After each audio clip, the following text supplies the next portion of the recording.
I did realize I forgot to do something on the side. So, quickly.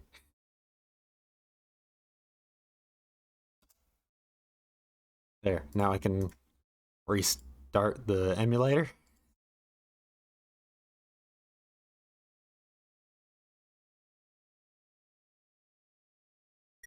There we go.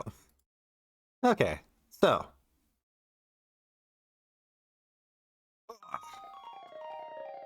Time to do my yearly playthrough of A Link to the Past. A game I fully will state is one of my favorite games of all time. And of course, as the intro would lead on and as everything would kind of imply, I decided, hey, why not do a randomizer run? I usually just do a normal 100% run of the game, but, you know, I figured, starting with last year, I kind of figured I should get into the randomizer more. Not like as in I haven't ever previously done it, but more so just like I should get into it more and do more consistent runs of this game that I absolutely adore. Like that opening, the rupee noise for the Nintendo logo, I don't know what's a more iconic game startup noise between that and Super Mario World's coin for the Nintendo logo. I think it's the rupee. It's pure dopamine hit to the head. So, but anyways, this is going to be a pretty normal, basic rando run. I believe I did set everything to just completely normal. The only abnormal thing... Oh. See you in a second. Is the character sprite. I went with Momiji from Toho. My favorite Toho character. Which I guess could probably be picked up on, like, through, like, my Twitter and co-host icon, which is an Final Fantasy VI style sprite of Momiji that I made. So yeah, well, to start the rando, a single green rupee in the first chest. That's always fun. Okay, actually, give me a second. Okay, so it can kind of be picked up on. I'm actually not using a controller for this. I'm using my arcade stick. Which, man, I really need to clean this thing. Like, clean off the plexiglass and whatnot. Come on. Out of the way. Thank you. I really need to clean off the plexiglass and apply a fresh coat of paint, because I never even applied a finish to the paint on it, so paint got pretty dirty. It's a largely custom fight stick, too. I say largely custom, but I started with the base of a... I actually for real got the sword here. What the shit? Uncle! You're the best! I was genuinely expecting that the seed would not give me a sword forever.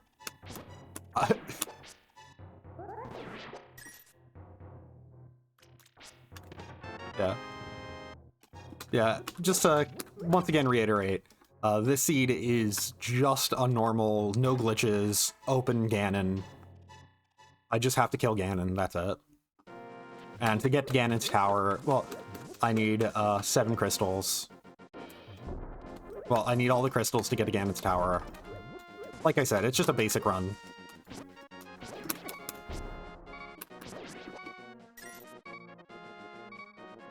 I'm not really that big of a rando person, so I don't know, like, optimal routing and whatnot. I'm just largely going to be going off of, like, my memories of the base game itself for where things are and what I need to do, what I need to get.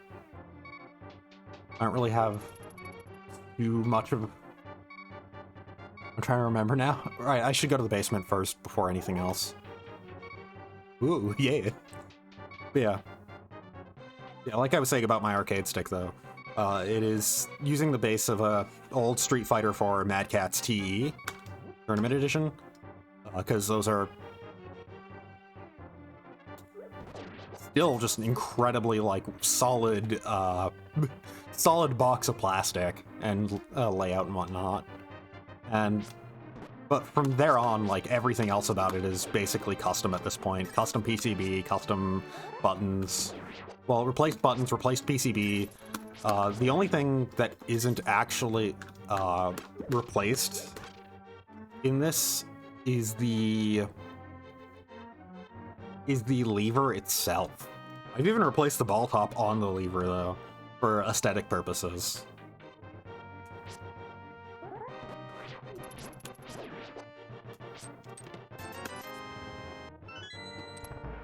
The stick itself has a whole Momiji theme, so I'm pretty proud of what I put together.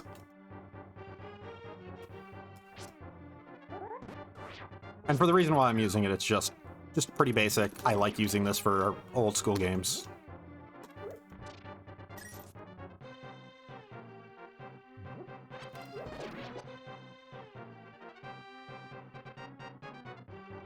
I need to get back into the swing of using it as well, because of the Street Fighter 6 beta happening soon. Which I actually did get into. Happy about that.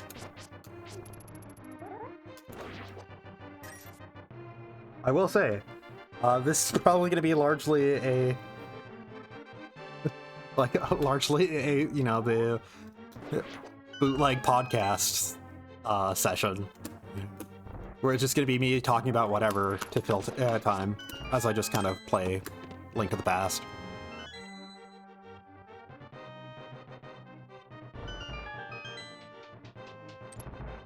I am still genuinely surprised by the seed just right off the bat giving me the sword in its actual proper location. I don't think I've ever had a seed do that in any of my runs.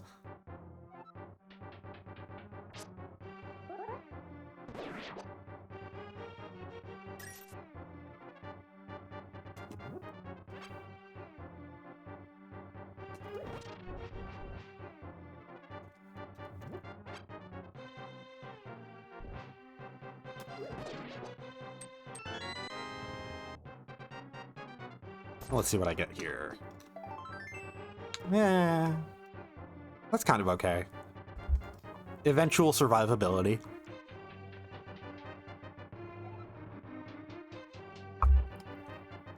Not good enough at this game to do a no health upgrade run, so...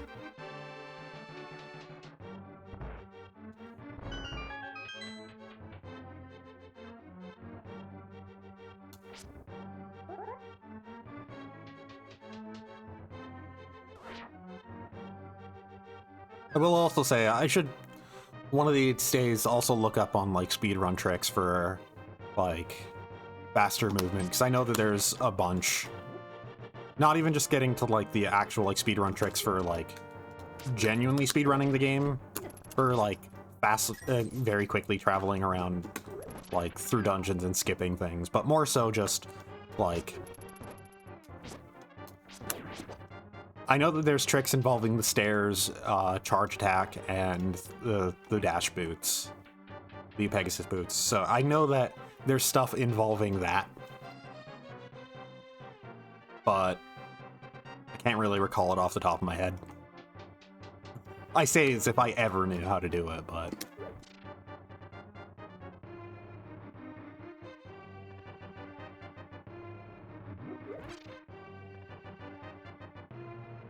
I do hope I get boots soon, because that does speed things up quite a lot.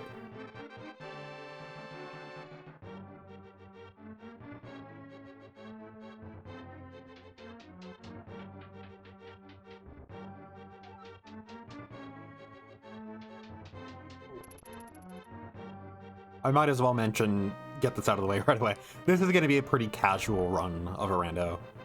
Oh right, I need the lamp to actually progress in that room, huh? Come on, I can find that.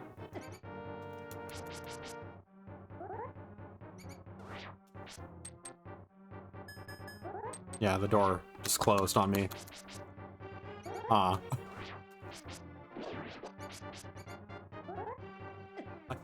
This is one of those things that just like, oh right. I like never have gone in here without the lamp, huh? So I'm gonna have to, being unable to navigate my way around that room, let's just save and quit and go back to the house. Well, actually, because I was entirely just trying to get to the sanctuary and see what they have there. Just start at the sanctuary then.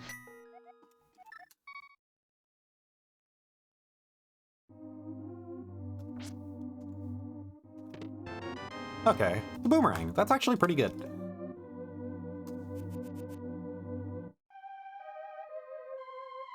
God. I do want to just take a moment to say, man, the music in this game is good.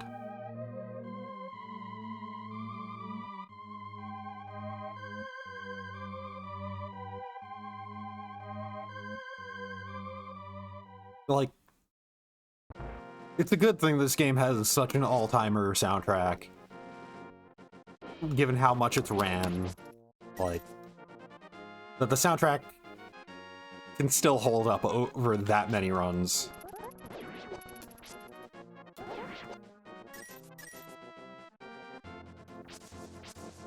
It is also kind of wild in general, thinking about A Link to the Past and how much of a step up it is from Zelda 1 and Zelda 2.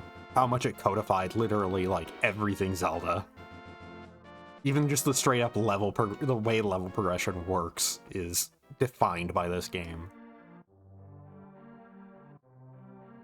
Okay, well, I don't have bombs, so I cannot go to the breakable wall here. I don't have any ways of breaking it, but at the very least, there's a bunch of chests for me to grab. No, just wait. How do I grab these? What is the? I know I can grab this one like this. It's only 50 rupees.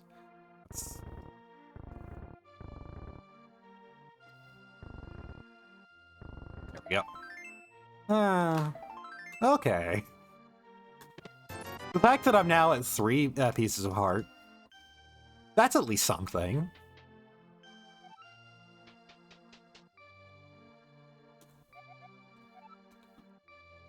I will say, one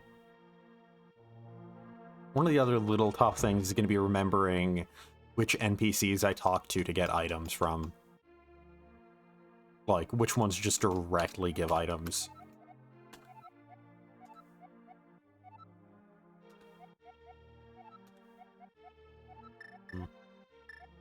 I like toast and jam, yeah.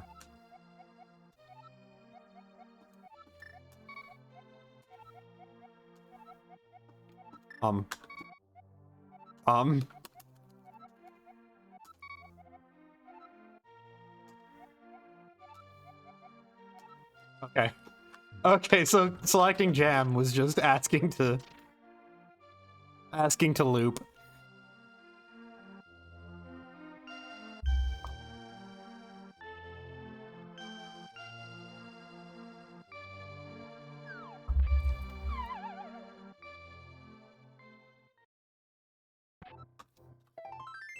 Well, I guess I have a 4th heart now. Okay. Well, I have the gauntlets. I have the first strength upgrade. That's nice, and the game's getting all of the pieces of heart out of the way instantly. That's, I guess, nice to see. Having the gauntlets really is like I have a form of range attack. I forget if the boomerang. I don't think the boomerang will allow me to do anything really too unique. I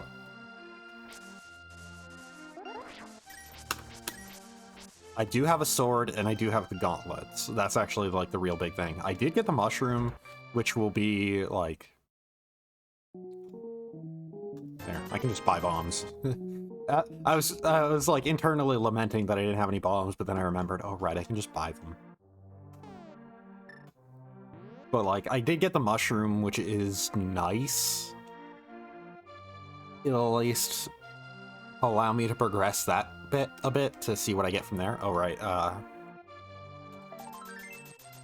another piece of heart. I'm just getting all the pieces of heart right out of the way right from the start, huh? I'm gonna have a lot of health this run.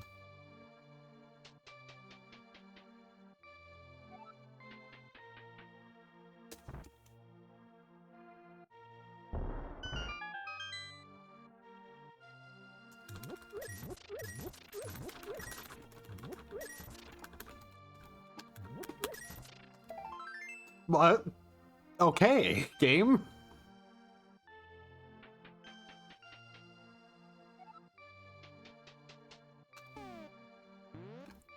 I found 7 pieces of heart already.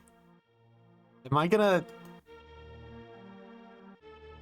already be at, like, 5 hearts just once I leave this cave?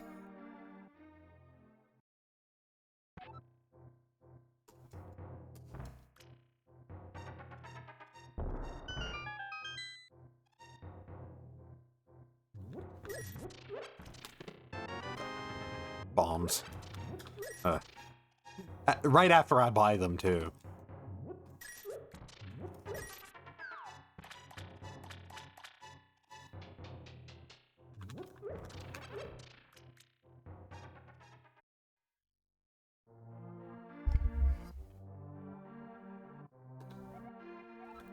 Okay. Just wondering for a second, because I think it's just a later game thing that he gets a second item. I was forgetting if it was right away or if it was later game. As much as I play this once a year, that does mean that I only that I only remember what to do once a year.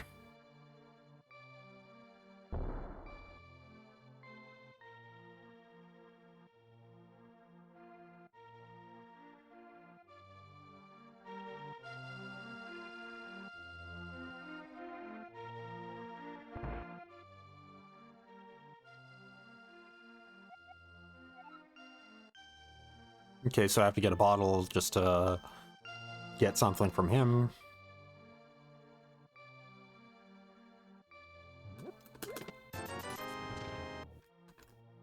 Come on.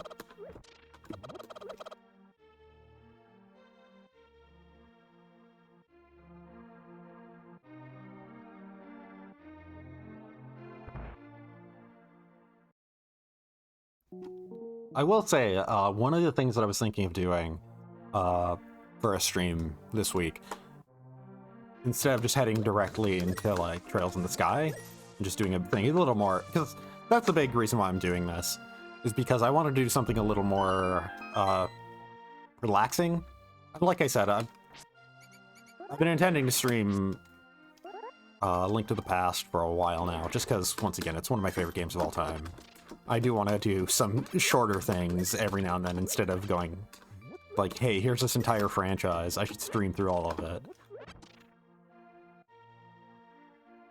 One of the things that I was thinking of doing, though, was doing the combo randomizer of Link to the Past and Super Metroid, because those are 2 of my favorite games of all time, and hey, why not do them together? And I realized, maybe that'd be a bit too much. I should probably start a little easier.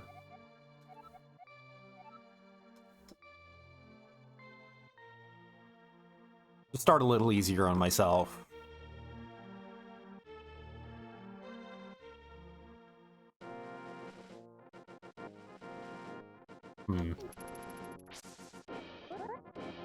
So I already can lift things. I can lift rocks. I'm just trying to think what I can and can't do already. Like, I don't have the dash boots, so anything that requires me to knock something down, as in, okay, it's just the upgraded boomerang, but that's completely skippable, but at the same time, probably be nice to have.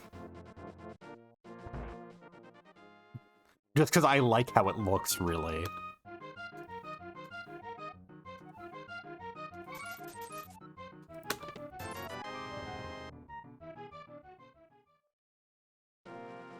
I forget if this guy actually gives anything. Like, if this is just gambling for more rupees. Or if there's a possibility of, like, an item from this.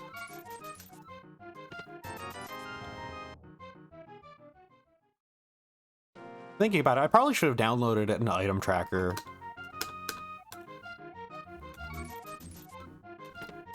Got one of those up and going.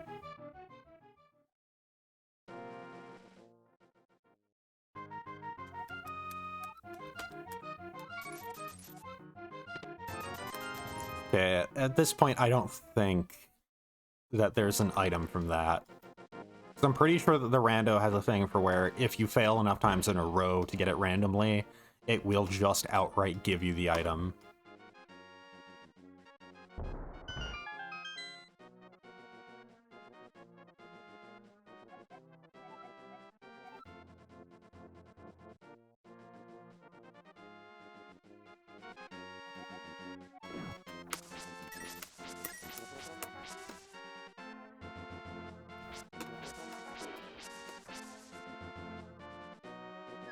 Okay, I get the moon portal here. That's actually pretty nice. I can already go to the dark world.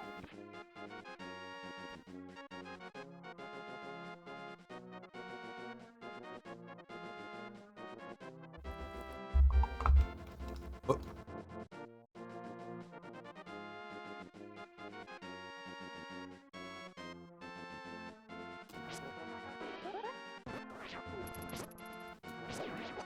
From that brief bit of gambling, I do have a good amount of money too. I have the mushroom, so I probably should see what the witch will give me for it.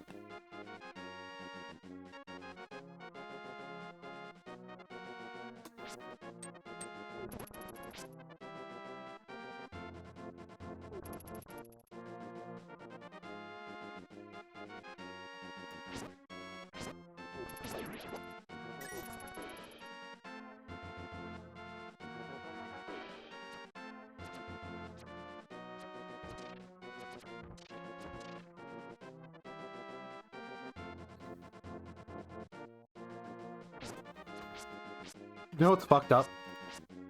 The fact that I sit here playing, I'm playing this rando right now and I'm like, thinking in my head, I should play through the entire Zelda franchise on stream.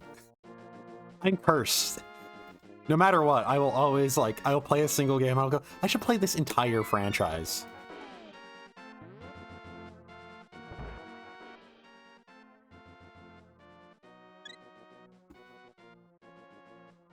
Forget exactly the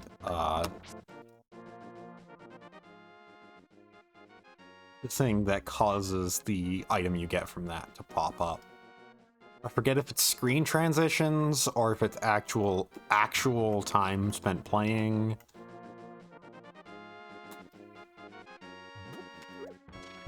I am able to access the Zora's domain already and spend my money to get ripped off.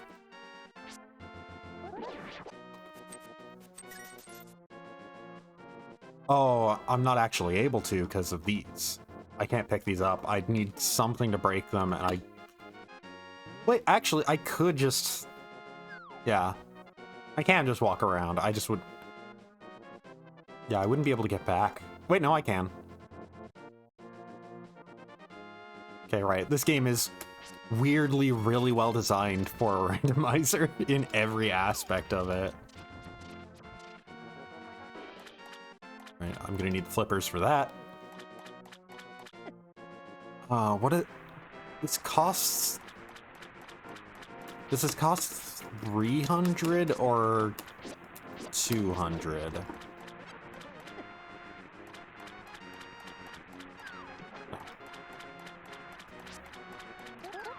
At least I... No! At least I know the piece of heart here is pretty worthless to go for.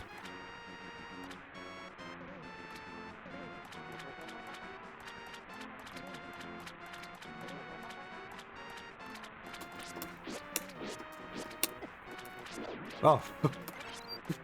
Was shot in a way that popped me across the actual dangerous part of the water.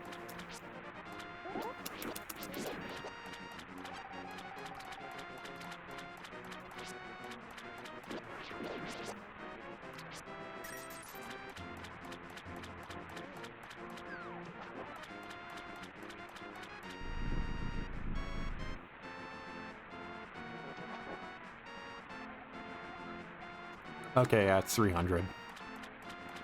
I'm just gonna have to walk around killing some more Zora.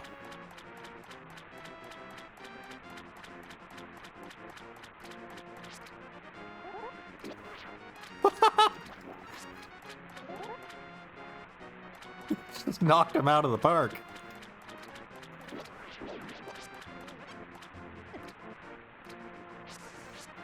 Also does occur to me that I do not have a shield still.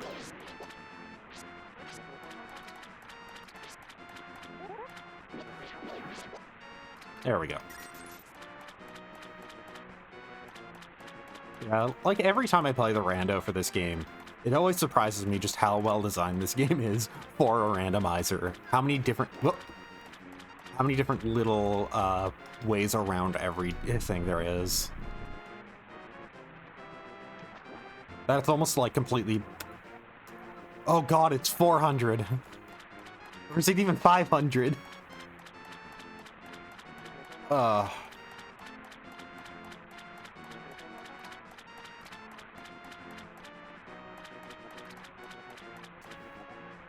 Well, head back to my house.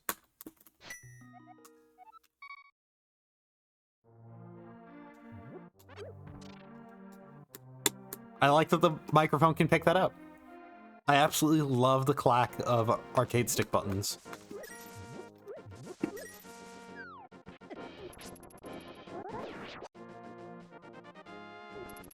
Yeah. Still gonna be just doing a bunch of walking around to the obvious spots that I remember stuff being for right now.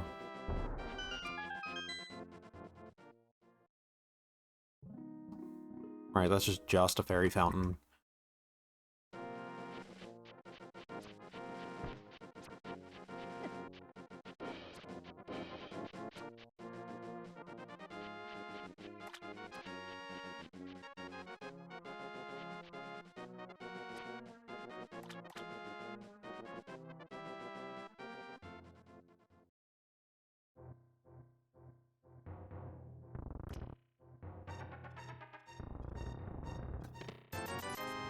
Just more money.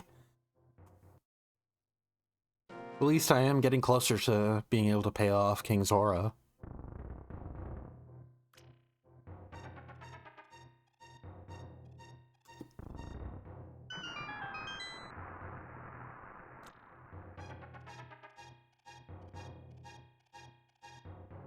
Yeah, like sitting here playing this, I'm just like, yeah, I probably should. I actually do kind of wanna play through the Zelda franchise as a whole, because I like the franchise as a whole. Huh? I even like Zelda too. Oh no. Just do a normal playthrough of Link to the Past as well, just a 100% playthrough of it, non-rando. So I can just gush over absolutely every little detail in the game.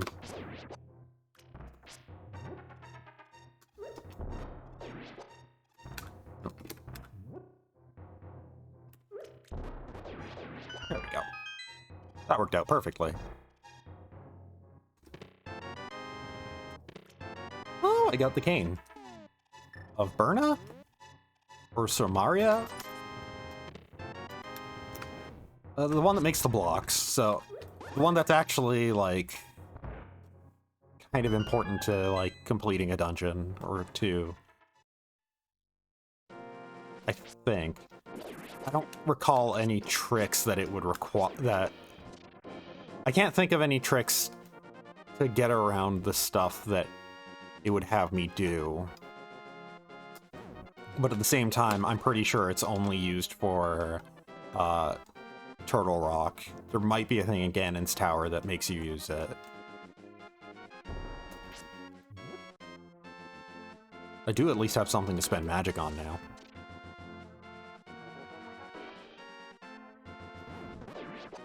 Aha!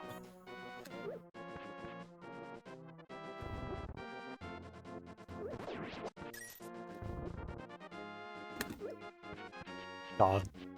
That's another thing about this game is... for being, like, the game that kicked off what Zelda really is.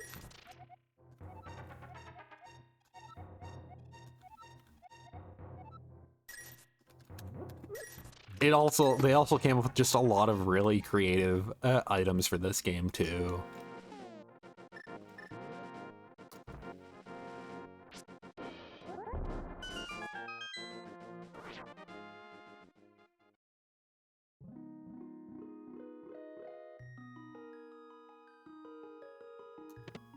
More bombs. I don't even have a bomb bag upgrade yet, so...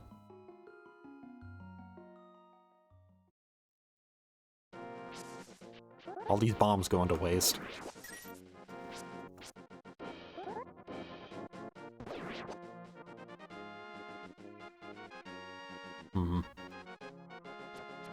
Just thinking, yeah, I'm just gonna warp back.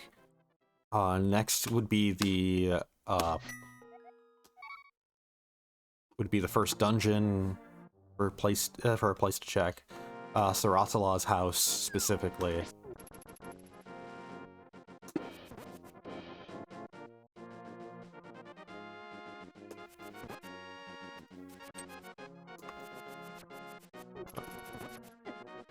Right, I don't have a shield. I can't just walk forward with impunity at these guys.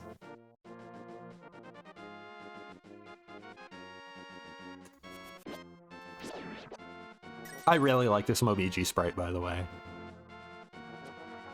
Actual hardest thing about playing the randomizer and then going back to normal Link to the Past for just a normal run is not having access to these sprites. So, Green Pendant is in the Eastern Palace.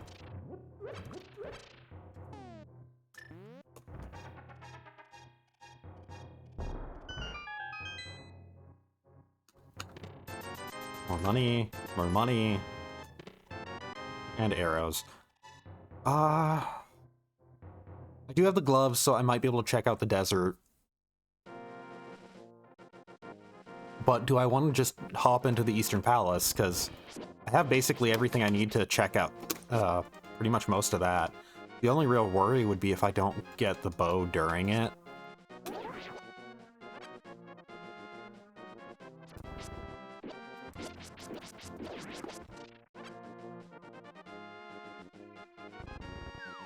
But then again, like, I can just dip out the moment that I,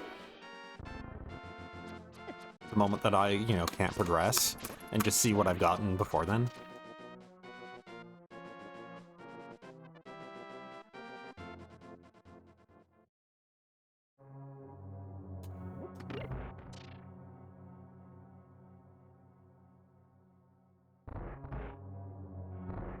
I don't know why I always forget if there is anything on these side rooms. I know there isn't, but I always have to check when it, like, once every year.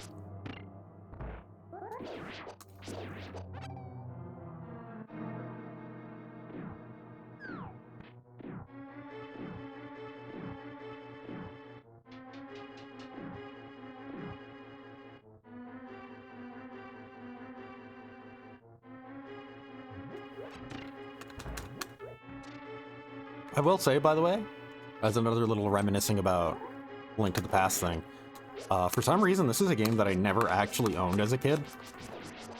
Instead, I just rented it, like, every month.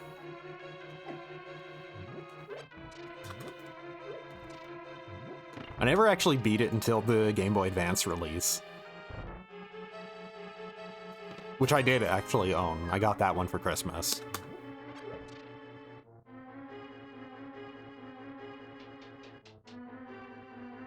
I also got, I believe that was also the year that Metroid Fusion came out, and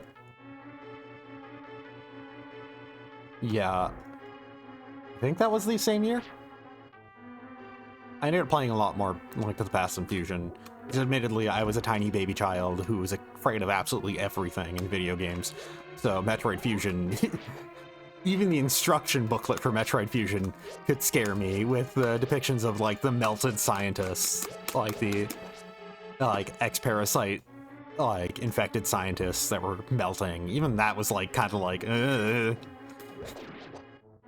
I did play a ton of Fusion, though. I loved that game. Even as a kid, even if it did scare me, it was the sort of thing of, like, this is a scare that I'm willing to put up with because this game rules. Okay, I already got the boss key for here.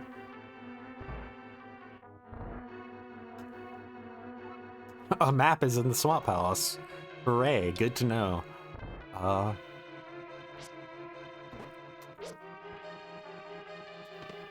Bombs, of course.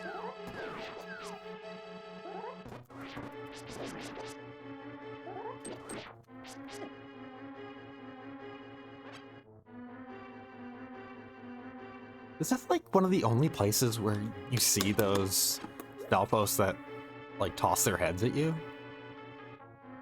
I feel like it is. I can't remember them from like anywhere else in the game. The only place I can think that they would pop... Right. The only place I can think they would pop up in would be like Ganon's tower. There we go. Now I can track where I am. Right.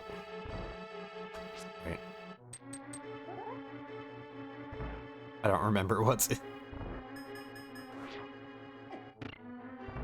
Yeah, and I have to hit a switch to open the door.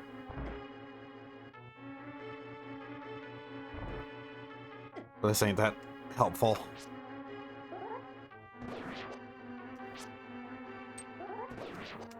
This room was just a treasure chest in the middle of it.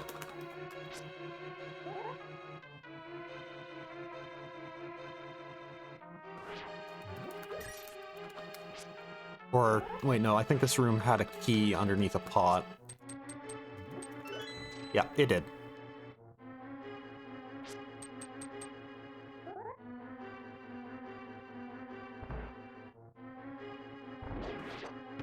One of those instances where, you know, I probably should have this layout memorized if I'm doing this without a lantern, but this is at least early enough in the game that it's nothing hard for me to blindly stumble through. Oh right, there's that treasure chest right there. I forgot.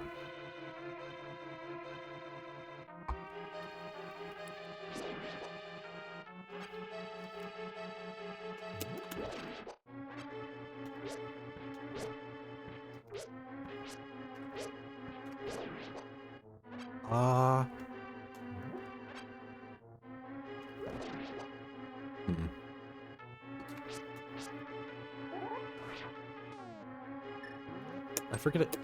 Right, I have the cane. I wonder if there's anything special I can do with that.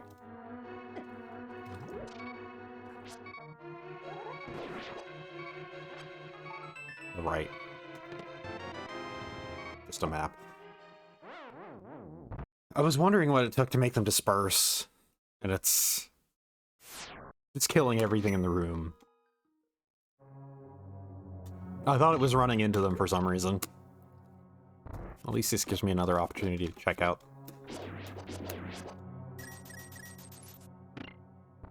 what's behind that treasure chest I missed.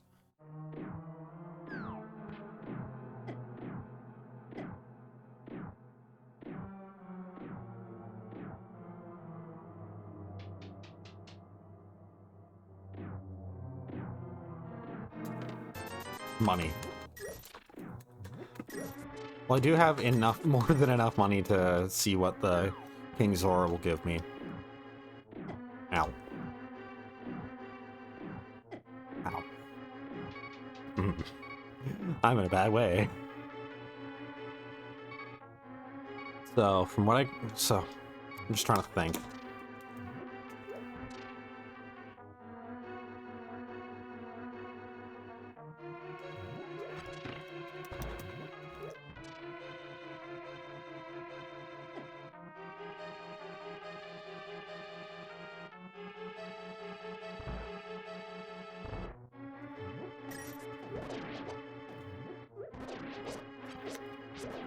I'm pretty sure I've done all I can safely do right now. So I'm going to need the bow and arrow to progress, from what I can recall. I need something that can damage the red things. The red version of these guys. I need something that can damage them to be able to progress to the boss.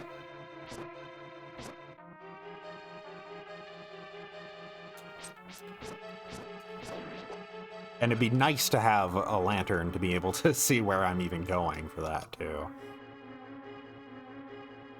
I'm just trying to remember if the room that had the map in this instance.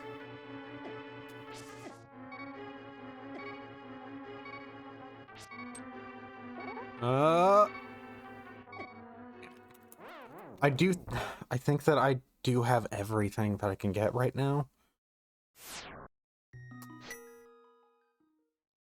But there's just that part of me that is like, but what if I don't? What if there is one chest that I'm missing?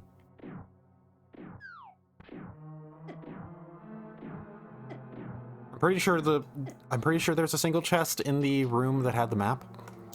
Well, past the room that had the map, I think. The room that normally has the boss key.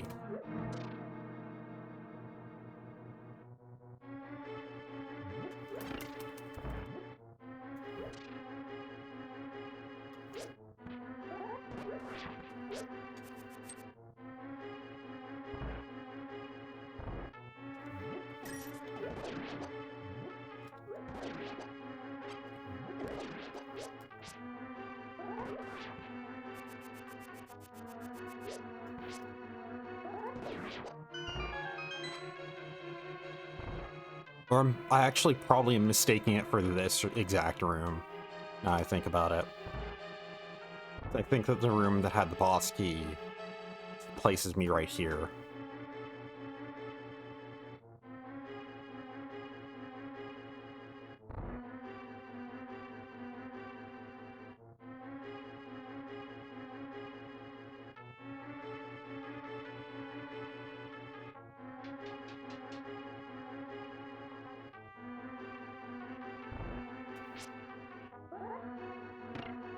There you go.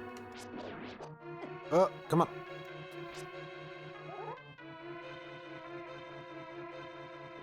There we go.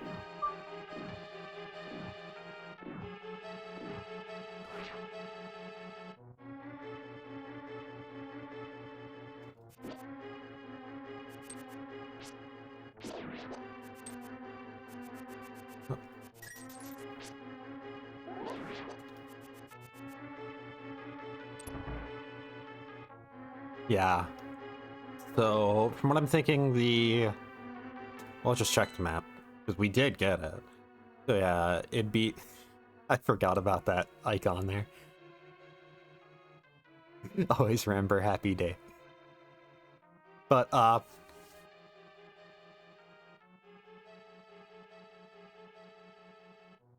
trying to think, because I'd be... On floor 2... I'm pretty sure I need the bow to progress. So... I think yeah, that is probably as much as I can do there for now, until I get the bow. Well, let's go to the Desert Palace, then.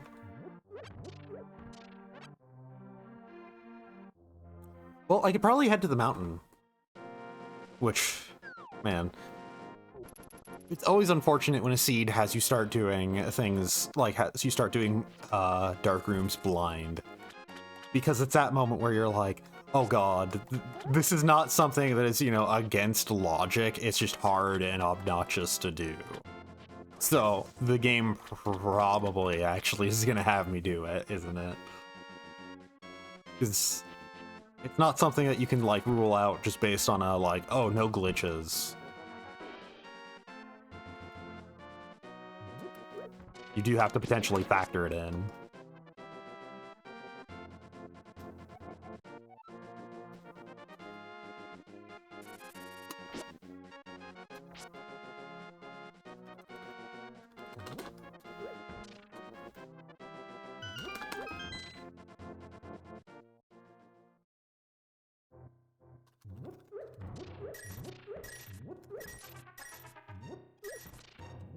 I am hoping that I get the lantern soon, actually. Because even if it isn't necessary, it's very nice to have. It would make going up Death Mountain so much nicer than having to do a pure blind run of that.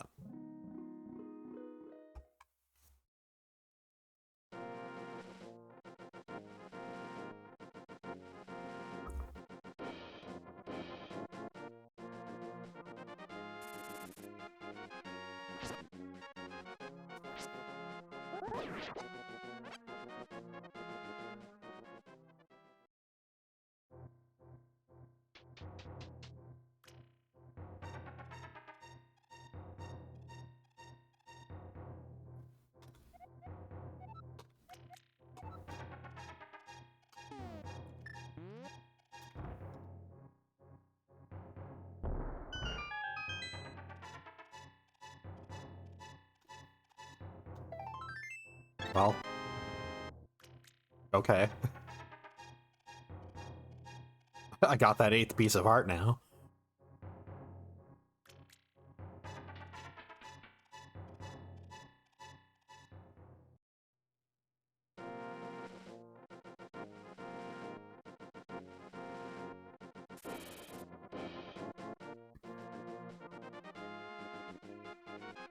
Okay, so that's still just a piece of heart there.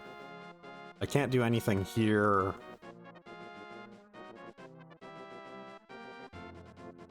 But...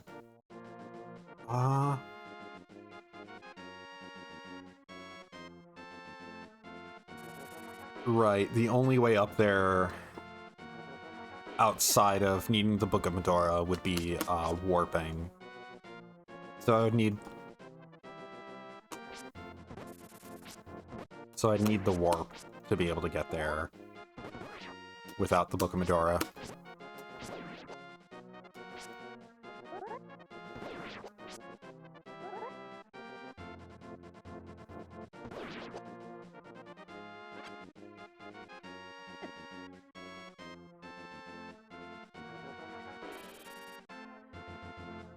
So every now and then I think about like what is my favorite Zelda, and it's kind of funny because as much as I would say Link to the Past is like one of my favorite games of all time, I wouldn't call it my favorite Zelda, but I also wouldn't call my favorite Zelda one of my favorite games of all time.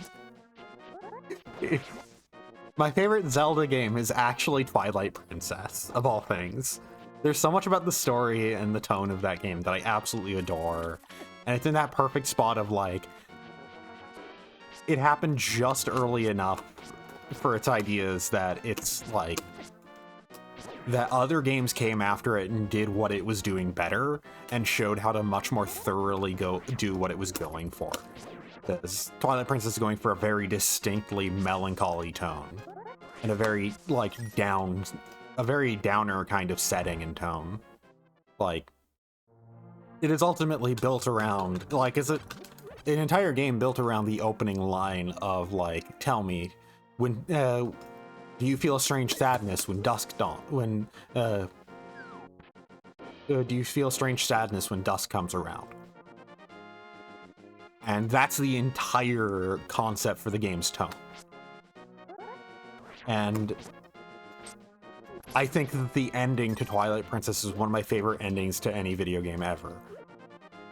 Just for how much it fully embraces and wraps back around to that opening line. And I think Twilight Princess personally is actually a very fun game. I love a lot of what it's going for. I understand a lot of the complaints for it, but I love a lot of what's going for at the same time. And I will say that the HD re-release that they did that for the Wii U version, it's a crime that that's not on the Switch. Because the HD port, at the very least, makes some good steps to fixing a lot of Twilight Princess's issues. The key thing being just straight up, it has hero mode, and it also adds the Ganon amiibo to further increase your damage. I think at maximum modifiers, it's like 8 times damage, which Twilight Princess, I remember once hearing that for Dark Souls, that the difficulty in Dark Souls is not necessarily just about being a hard game. I think this is just money as well. Might have a heart piece behind it though. But that the difficulty in Dark Souls isn't just about making the game hard and a challenge and like playing through it. But it's also that it adds to the tone and like it adds the tone and setting. And that's actually like the biggest reason why the Souls games have the difficulty that they do. And Twilight Princess is a game that desperately needs difficulty for the exact same reasons. The entire thing is about how bad the situation is for Hyrule without anybody really realizing it. And if that game was just had a lot of threat behind everything, and was kind of designed around that threat, not only would the gameplay feel better because, you know, now you feel more inclined to use your large moveset, because you get a pretty big moveset in that game, actually. Oh, hey, here's the Book of Medora. I can go into the desert. I might as well, while I'm here, see... can I get a preview for what's in the Master Sword spot? I forget if you get a preview for it, or if you have to get the pendants to see what's in it. What's in here? Right, I would need the book. Okay, so it's... that's either a piece of heart or a full container. Which... I guess that's actually, like, okay to go for, but nothing... It's okay to go for, but also nothing worth going out of the way for at the same time. Motherfucker. How dare you.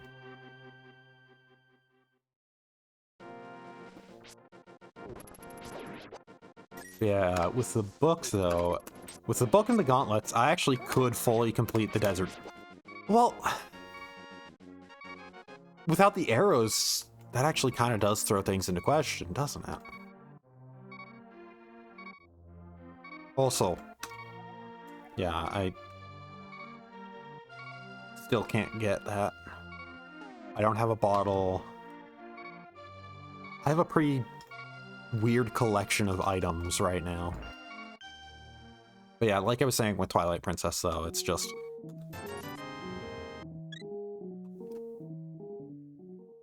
It also could benefit a lot from making the combat a lot more weighty. It really is a game that, if it happened after the Dark Souls did, it could have learned so much from that. And done so much of... like, just in terms of how to create the tone, in terms of how to set a style, like this, to go for the style and tone that they were going for, it could have learned so much from that. Of course, if it was done now, it would of course be much better, just in the sense of they would also be, you know, much more willing to experiment with what is a Zelda game.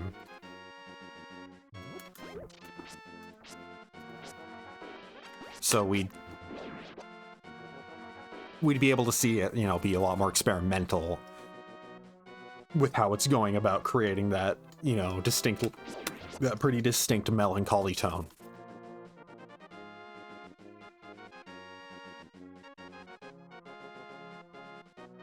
It does make me think, though, just in general, like, the Zelda games are kind of interesting for how much they are, you know, they are video game history. Link to the Past here is one of the most iconic games of all time, and helped define, Zelda in general regularly helps define video games. But like, and you think of it as, you know, it's Nintendo fantasy and whatnot. It's Nintendo's kind of like silly fantasy series, but it is kind of weird to think about, like, yeah, Zelda actually does dip its toes into, like, dark fantasy every now and then. It does go for a more serious tone than you regularly would think it would. Like, even as far back as Zelda 1.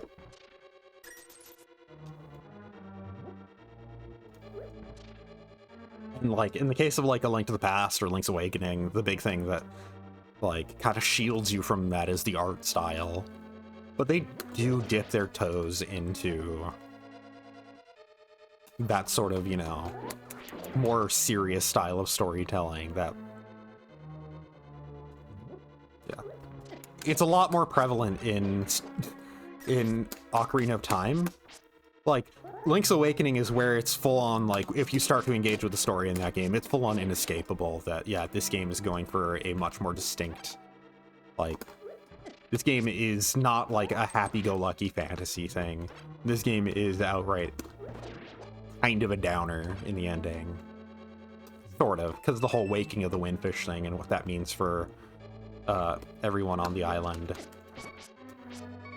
The fact that everybody was, like, just so much, and the fact that it does have a very distinct romantic element to the plot, like, that the whole stuff with Marin, the fact that you explicitly, like, pretty much go on a date with her,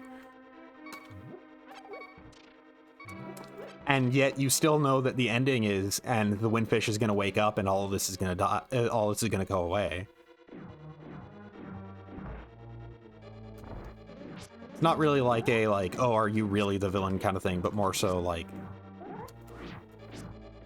it's just unfortunate. It's how things have to be, and it's an unfortunate reality of dreams. Eventually, the thing that is sleeping has to wake up. I don't know why I thought I was facing the correct direction there. Yeah. And then Majora's Mask, it's fairly, you know, generic fantasy at this point for how well known it is, but even then, it's still like, hey, halfway through the game, the villain wins, and you get to see the after effects of what that means for the world. How many people died and whatnot. Very explicitly how many people died from it.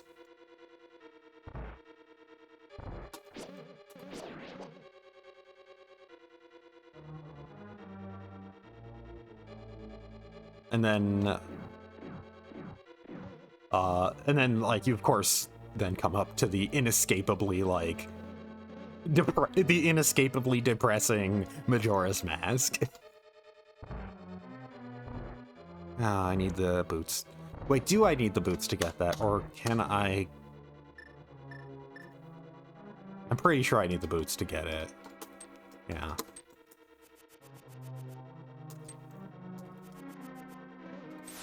I can't do some weird trick shot because of how the layering works. Yep. What do you have to say? A bottle requires the book. Okay. I have the book at least, so I can get a bottle. Which means I can get whatever the bug catching kid, whatever's in the place of the bug catcher's net.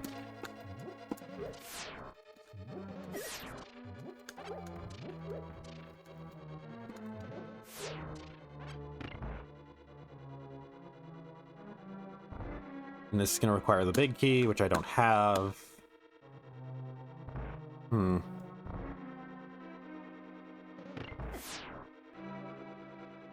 So right now for here to progress, I need the key. Well, I need the boots. So I need the boots so I can get a key.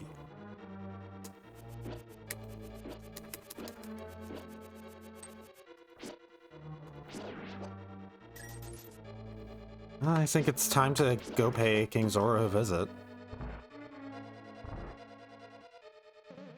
Yeah, up here is just going to be fairies. Well, actually, I can I can't open up the big chest. But I already have what would have normally been behind it, so I can just progress. I might as well go grab that additional piece of heart while I'm here.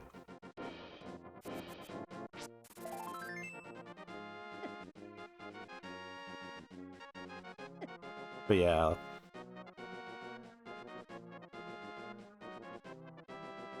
I will say, it is kind of surprising to me personally how long it took me to actually play Majora's Mask. I finally played it for the first time with the 3DS release. The 3DS remake of it, which, man. What a fantastic game.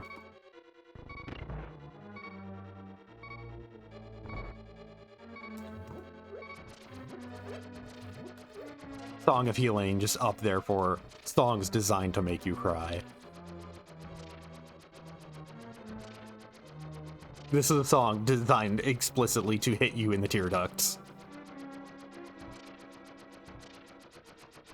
Especially once you get the context from the game, too. It's already kind of a sad song to listen to, because the emotions that it'll, you know, the way it can, like, hit you emotionally just from how it's, you know, composed in the first place. But then you get the context of what it is, what it means for the game itself and for the story, and good God. It's a beautiful story too.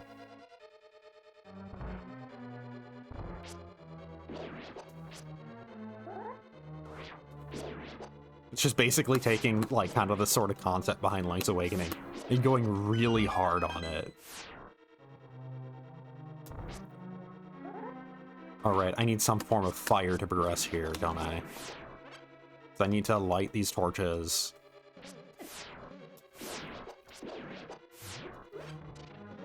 To get a key... Oh, wait, no. Wait, are the torches for the next room? No? Damn it. I'm just trying to think, though.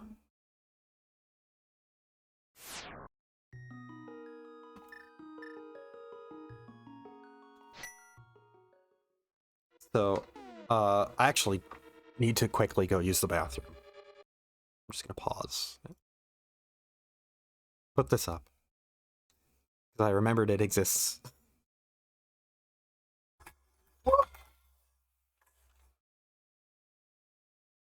I have a lot of cans of Fanta that are empty and I need to move sometime.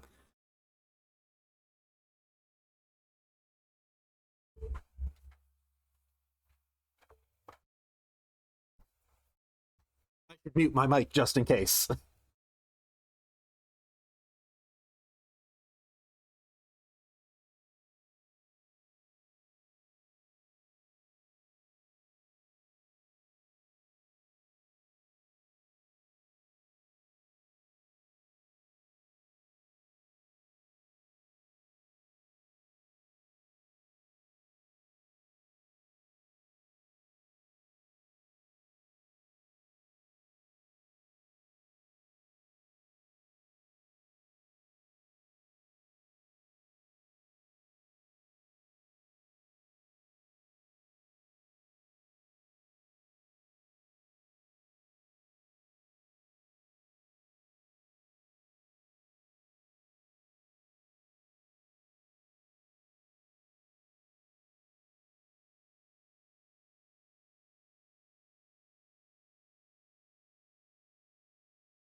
And there. I probably should have left the game running. Just so there'd be some noise happening. Some audio.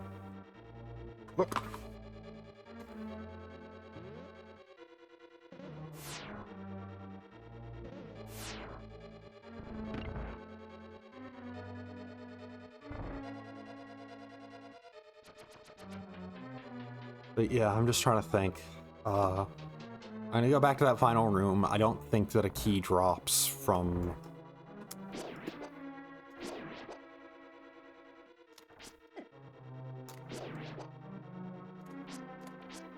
Huh.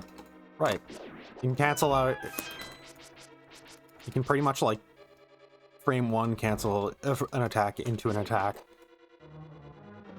So when I double tap my button here, it actually can be seen.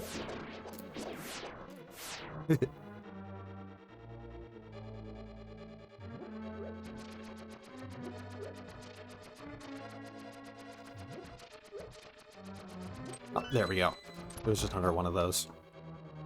Okay, so... Right. I do need the lantern for this, then. So I'm actually currently blocked by not having the lantern. In a couple locations, too. Once again, I should go check what the witch has. I need to anyways. If I'm gonna go to King Zora, I need to check the witch.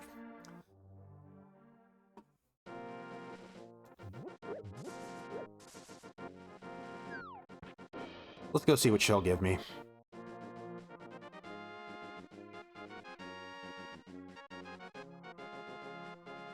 Wait, where am I going? Is this a path that I can take?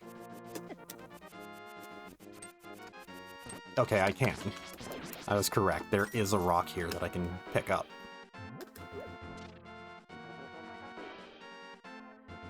So I have the Book of Medora. I have the gauntlets.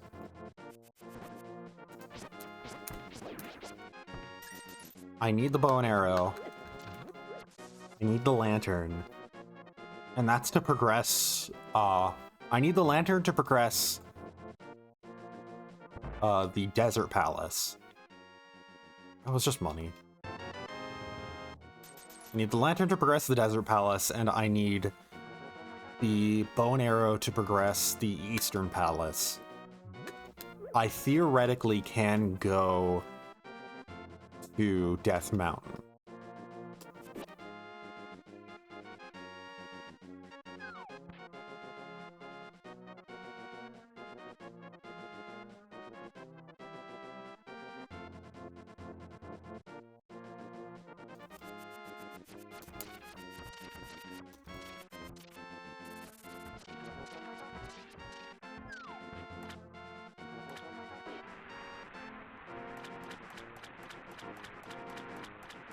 Of course, there's always the question of, like, if one of the items I have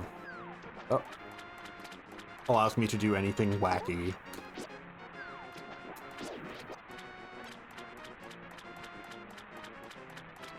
It's like, I have the cane. Can I do anything with the cane to get access to stuff? Get access to stuff early because of the cane having some function that I'm not aware of, or, well, some little spot where, you know, you normally wouldn't have the cane.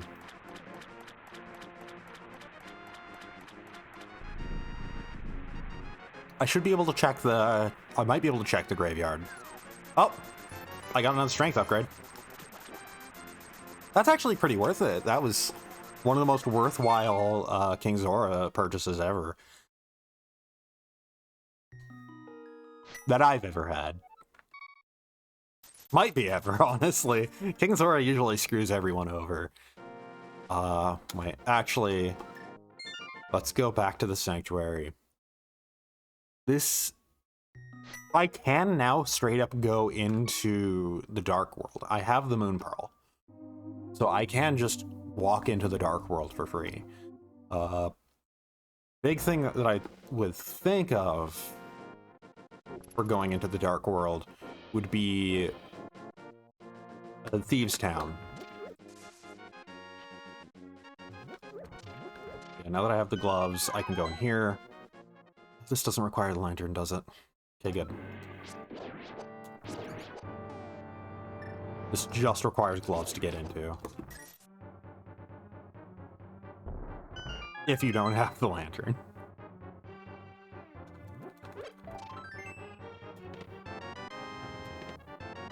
Oh hey, I got the Master Sword. Ain't that nice?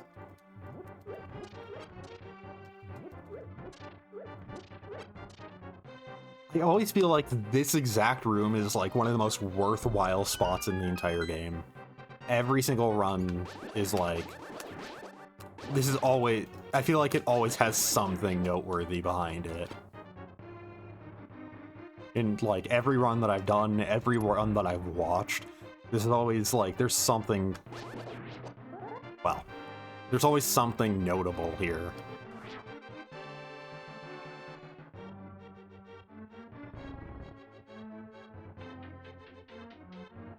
It's just gonna be, okay.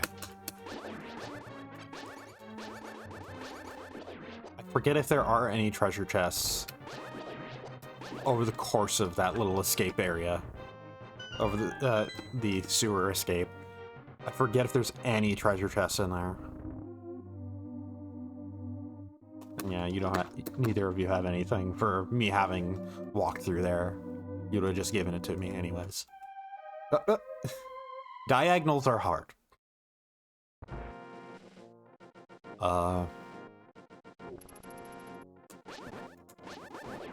There is the... Because I can pick up everything now.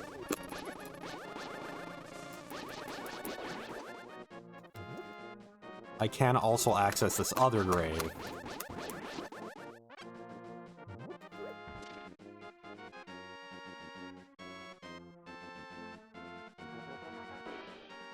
Or do I need the...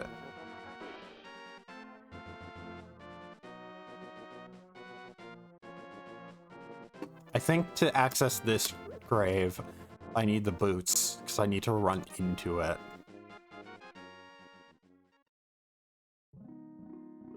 Okay, right, and this should just be a fairy fountain. Yeah, like, I hop in this hole, and it's a fairy fountain. Yeah.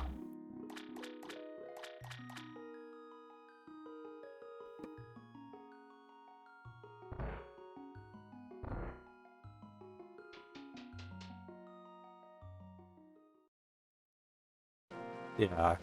Motherfucker. I really am gonna just... I am gonna end up planning to play through the entire Zelda franchise on stream, aren't I?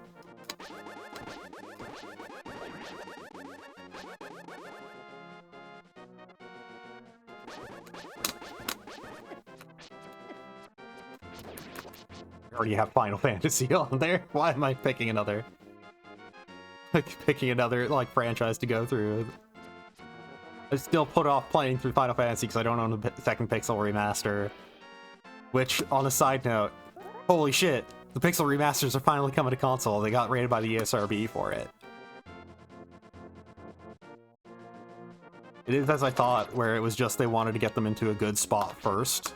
They wanted to make sure that, like, hey, let's just make sure that these are in a spot where it's generally accepted by the fan base that they're good. And then we'll release them on other things. Yeah, they were rated by the ESRB for the Switch and PS4. I'm definitely gonna be picking up all those on like fucking every platform I can. Get them on the PS4 so I can get all the trophies. Get them on PC so I can have them all on PC as well. Get them on Switch so I can play them all on the go. Triple dip. Triple dip for my favorite franchise ever.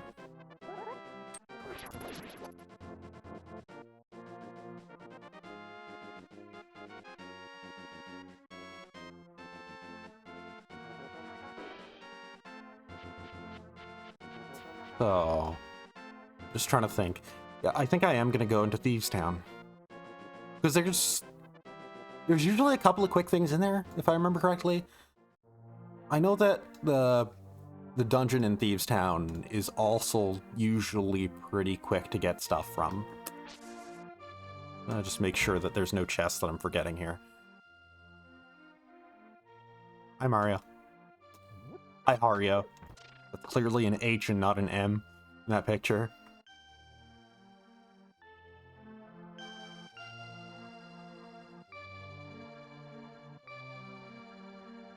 Now that I say that, I'm like in the back of my brain, maybe I should also stream through all of Mario.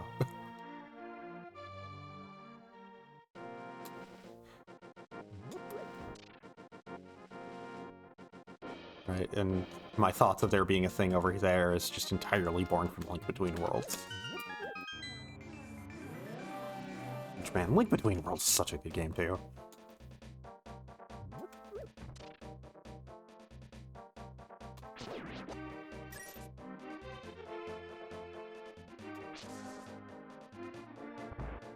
Okay, I think this... Yeah, this one I think does actually have an item to it. But I forget if it's always, like, if the rando makes it always the first chest. Because if so, then that bomb would have been what my item was. But I also think that it might be possible for a bomb to be in one of these chests anyways. So... I'm just gonna do a bunch of runs of this.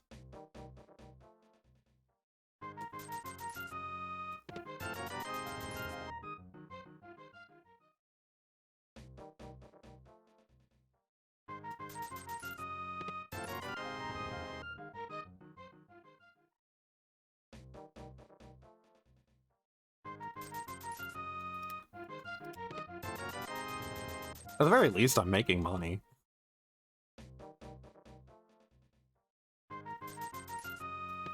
I can't really think of much that I would need to use it for, but I am making it. Okay, I think that's enough attempts that I would have gotten everything. Get back. Away. Go away.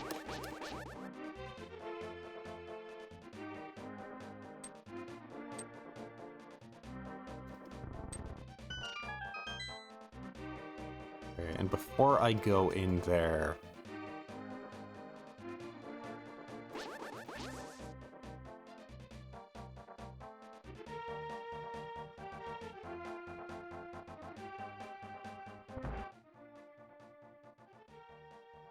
Yeah, right. There was a bunch of chests in Thieves Town to just open.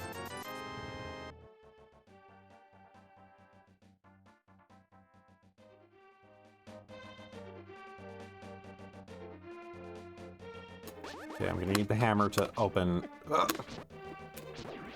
Gonna need the hammer to get into some of these houses.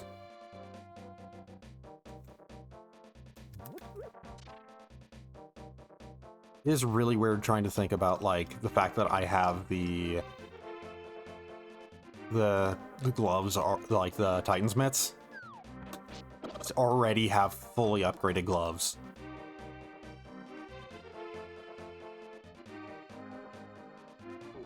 But, like, nothing else. I have the fully upgraded gloves, and I have bomb.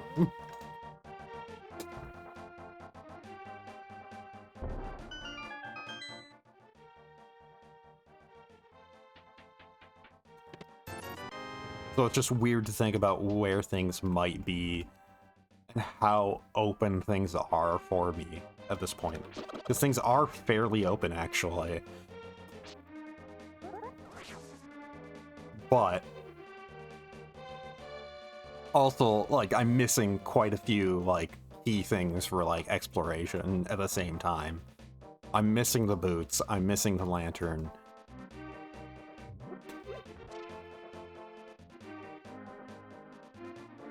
For the Dark World, there's the hammer.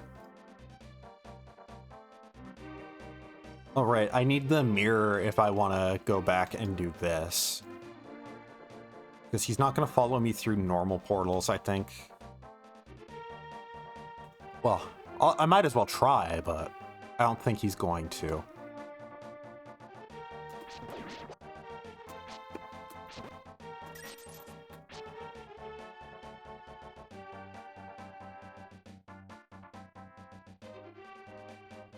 Stopping point might be, oh.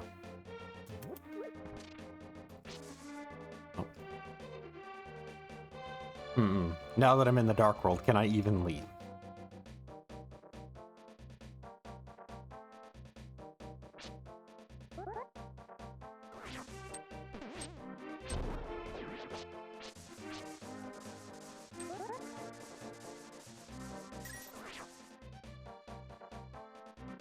And this is the path to Skull Woods.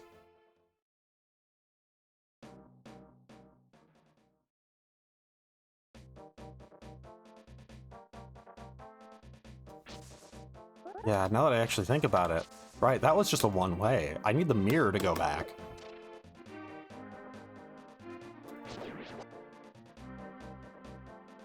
Hmm.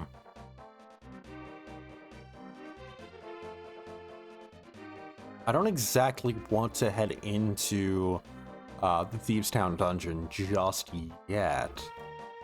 What do you have to say? Okay. Thank you? I mean, it wasn't spelled right, but that might be like an in-joke or a reference.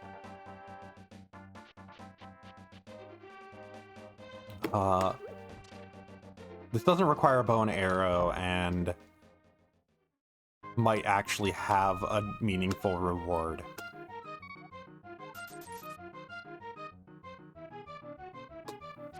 Damn it. Damn it.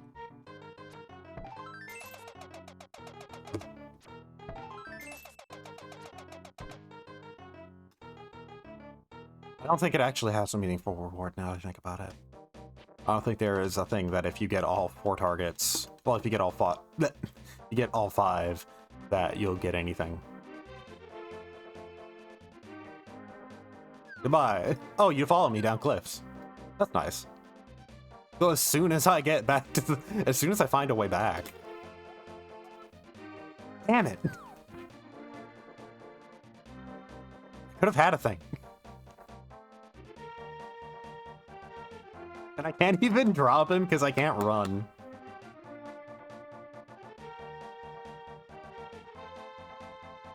God, if it turns out that heading into the Dark World has just, like, soft-locked me, I'd be so mad.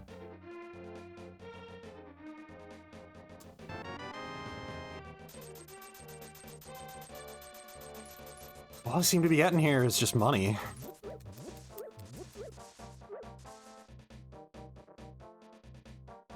I do still have to check out the... Oh. I accidentally placed a bomb at the same time as slashing. I do still have to check out what's in the Thieves' Town dungeon itself. And this frog guy is gonna follow me everywhere. This is gonna follow me everywhere. I'm impressed. I think he might even follow me into a dungeon.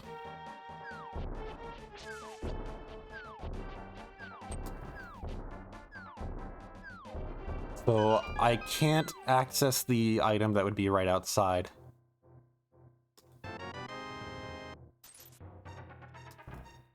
I remember on one rando run, not talking to this guy screwed me over for so long because I didn't know he gave you an item if you talked to him.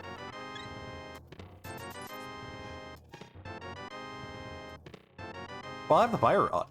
Okay, so that actually means that I can finish the desert temple. Desert Palace. So if I do have a way back, I think it's possible to... save and quit and then respawn back at my house at a sanctuary still, even though I'm in the Dark World. So I'm technically not soft, so I can't be soft locked basically. But yeah, because I don't have the mirror, I can't drain the water here in the light world and then come here. You won't even let me go into a dungeon. Good to know.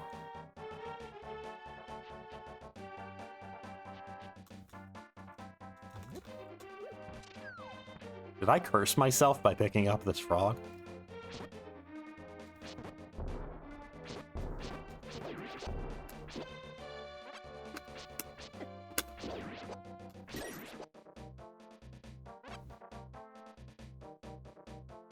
Yeah.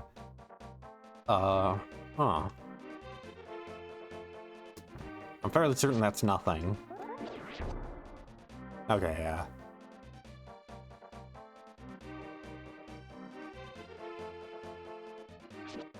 So if I want to check out any of the dungeons, I need to get rid of the frog. So I'm fairly certain he goes away on save quit, though. but I'm pretty sure... Yeah, it's gonna just put me back in the light world anyways. Oh! He didn't go away. He came with me. Okay. I'll take it.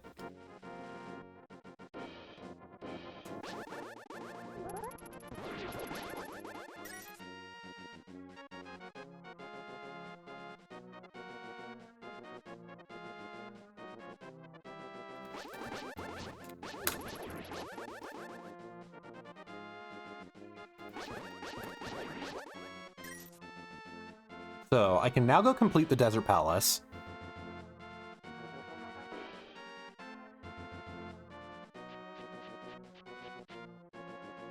Which...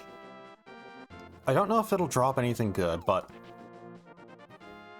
diagonals are hard.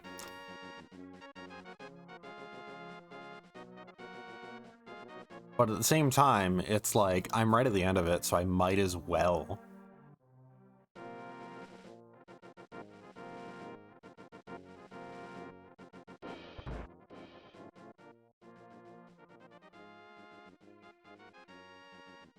And then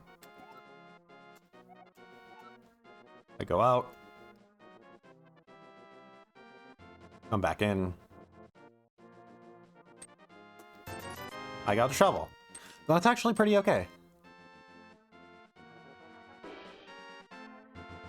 Because that'll let me check for where the ocarina normally is.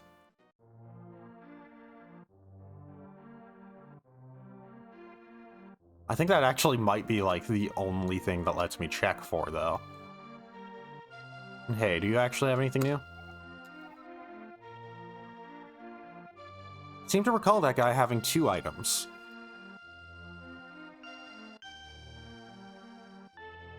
But no. Yeah, I might as well go finish the Desert Palace before going back into Thieves Town. I do have a bunch of things I can now do in the Dark World.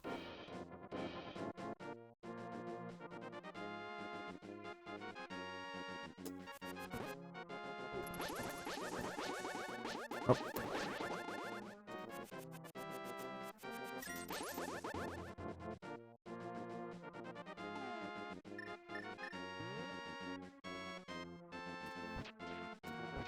God, I always forget. I forget where the ocarina is supposed to be buried.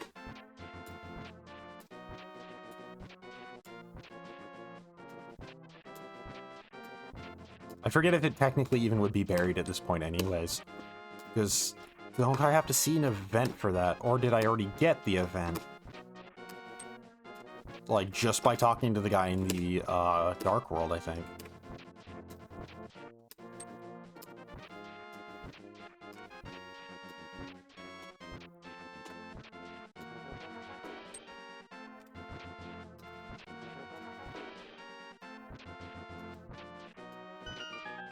It's just 50 rupees, come on.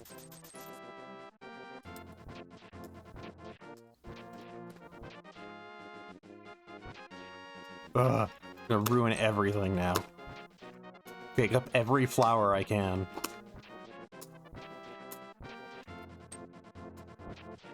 I do find it kind of funny that you get the shovel, and in the basic game, the actual item, the shovel, is only used for exactly one thing. Like, there's the shovel minigame, but the shovel that you can get, quote-unquote permanently, is used exactly just for getting the ocarina, and that's it. And as soon as you get the ocarina, it replaces the shovel. I think it replaces the shovel. But yeah, the shovel, you would think, like, oh, I can dig everywhere for secret things now. But no, it's just for the ocarina. Which, I guess I'm grateful for. That'd be incredibly mean of them to be like, oh yeah, now you gotta dig everywhere.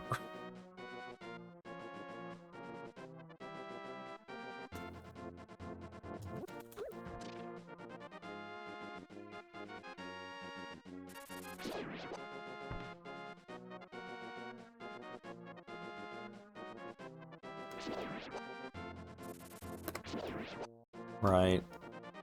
There's going to be that one treasure chest that I have to take to that guy that normally contains a bottle. But I'd also need... I'm pretty sure that one stops following you if you do, like, anything.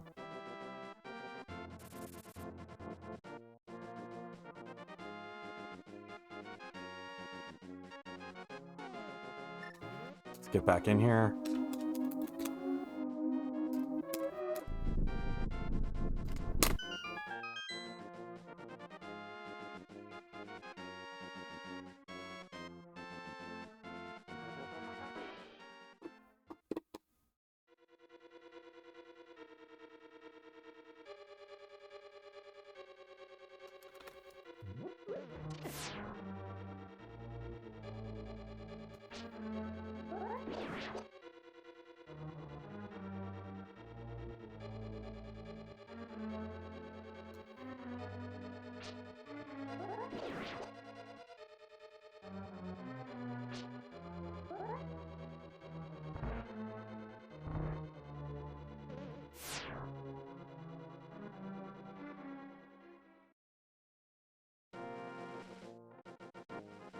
Might as well switch to the flame rod while I'm here.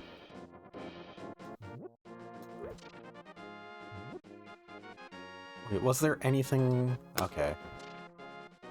For a second, wondering if there was anything off to the side of this entrance. Oh.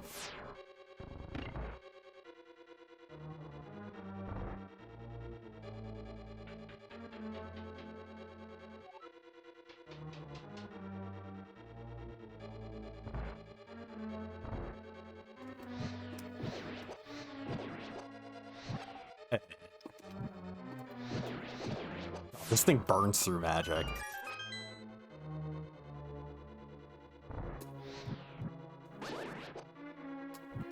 Damn it, I'm already out. I should not have attacked with it. I mean, it's not like it's a big deal, but...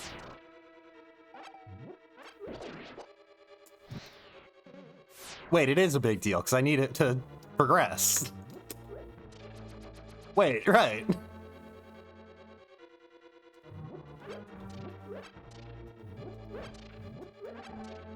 Oh, great. I'm gonna have to farm pots, aren't I?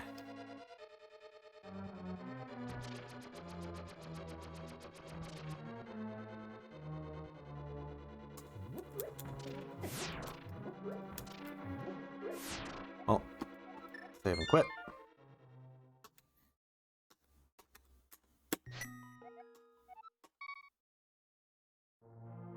Oh.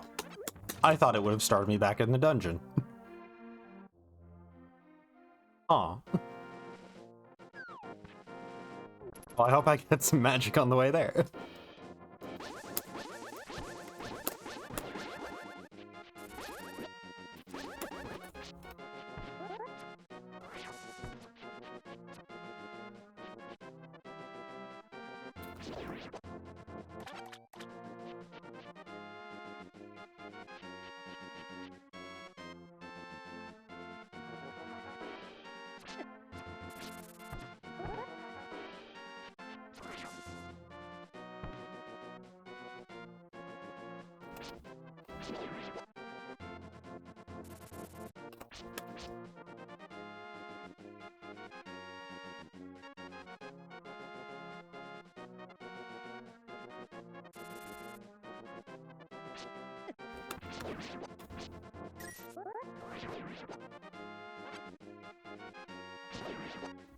Keep picking up arrows even though I'm full and also can't use them.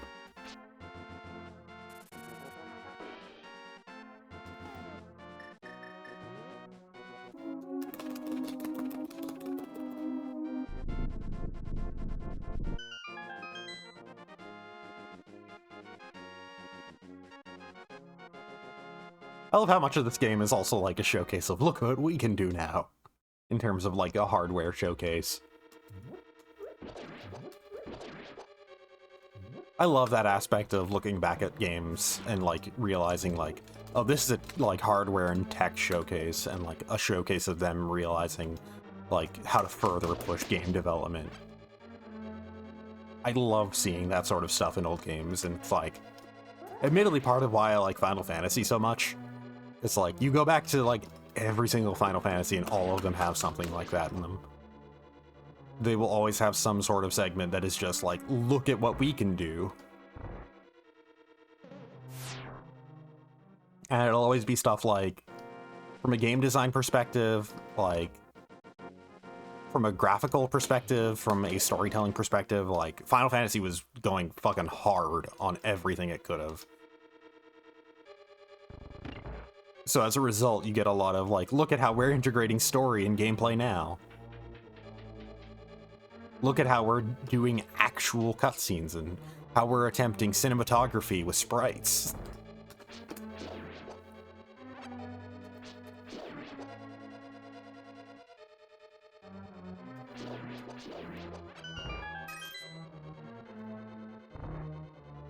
Yeah, I'm not gonna waste my MP here. Oh, God. Getting pinballed by BMOS.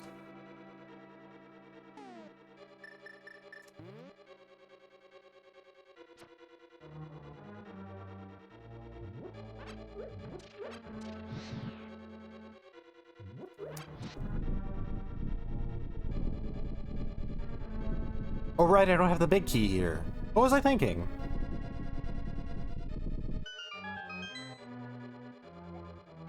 Yeah, got all this way without the big key.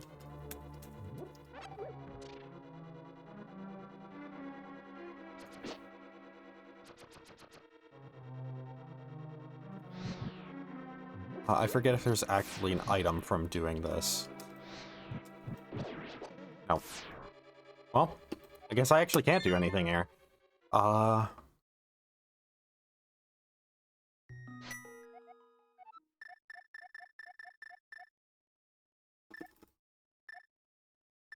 gonna go to the sanctuary because...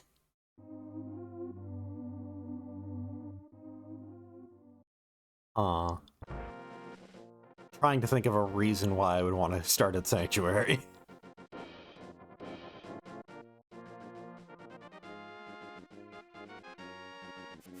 I guess it's time to go up Death Mountain, really. It's not too hard to do it blind, it's just kind of annoying. Well, I'm gonna check the Lumberjack's house first.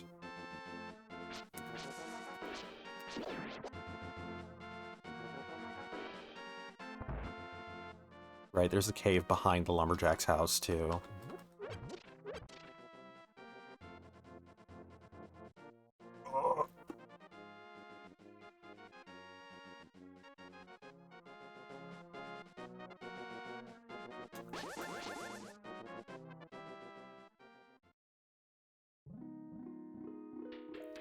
Okay, that is just a heart piece. Good to know for when the tree does open up. That I can just skip out on that.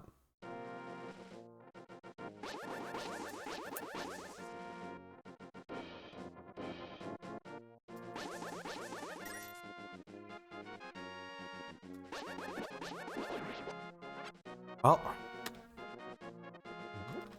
Blind Death Mountain time.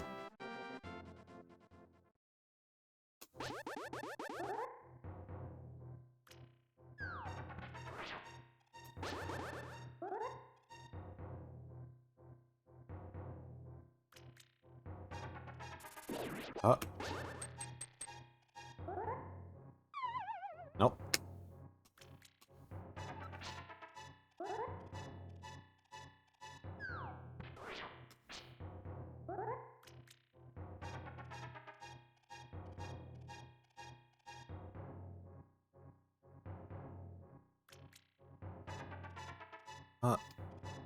Okay.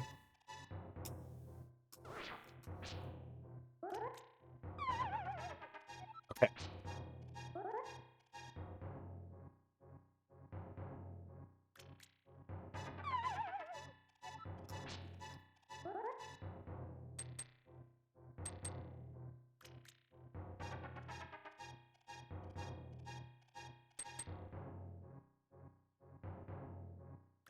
was the diagonal walk, right?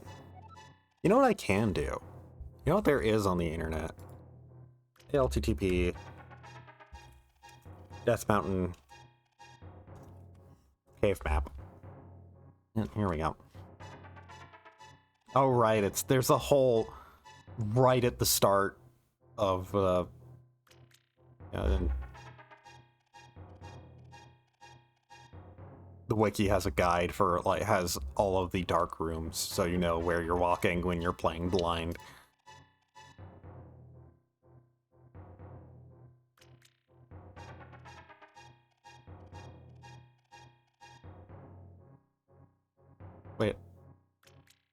Wait, does the randomizer remove the old man?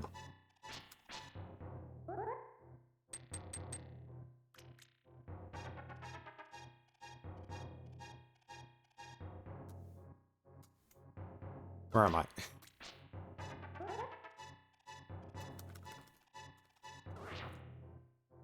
think it does. So I walk down a bit, then to the right.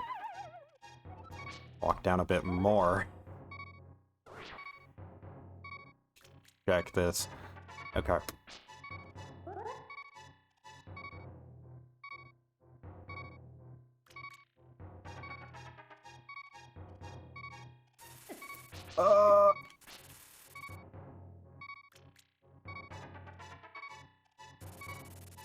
There we go. Made it.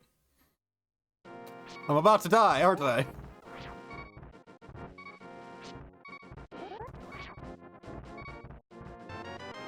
Oh yeah, I got the tempered sword from that. That's nice, actually. I mean, it's nothing for progression, but it's nice.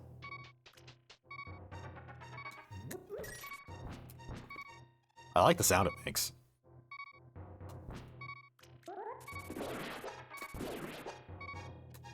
Something I've always enjoyed about the tempered sword is just the real chunky sound it makes when you swing it. Like you're just ripping through the air itself. Oh, great.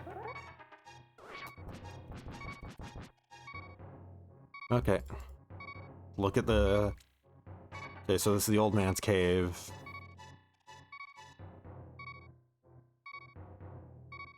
So I want to go at a diagonal down.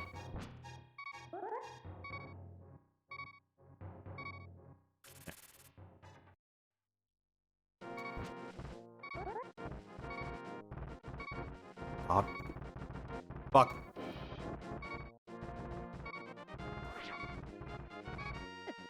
Yeah, there. It was bound to happen.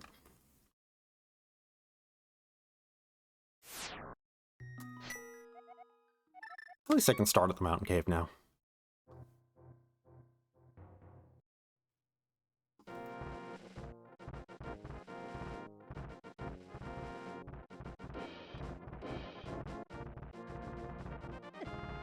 Ow.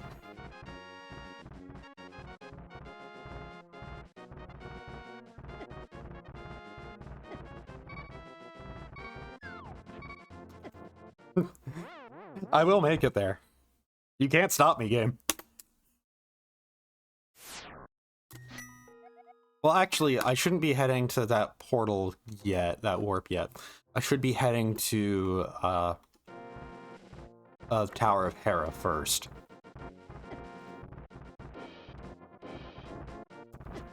God.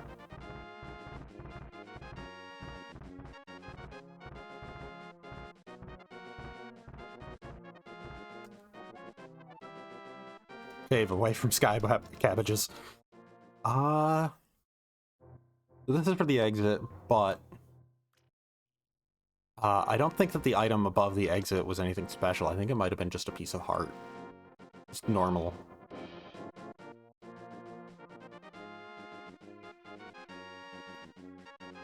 Oh, it's just a red rupee there, too.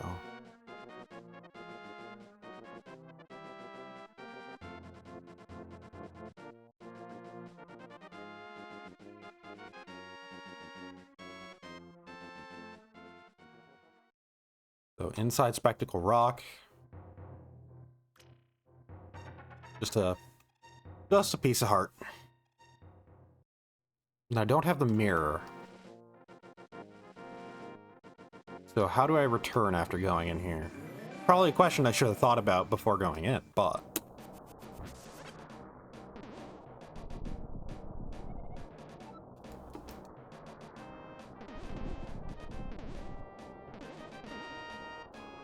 I love the Death Mountain theme. The Dark World Death Mountain theme.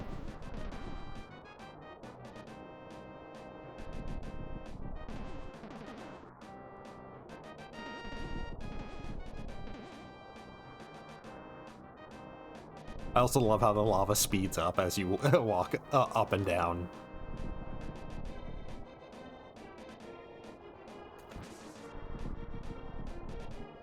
I'm really kitted out to do damage right now in terms of just swinging a sword at things. But progression items are kind of necessary.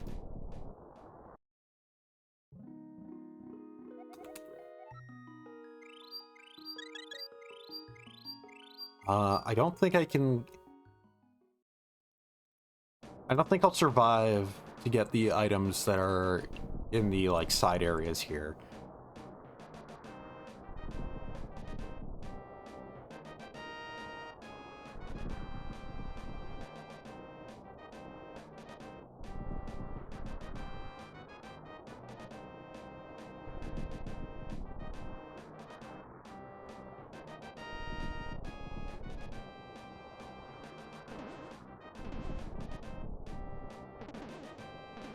Might as well try, but...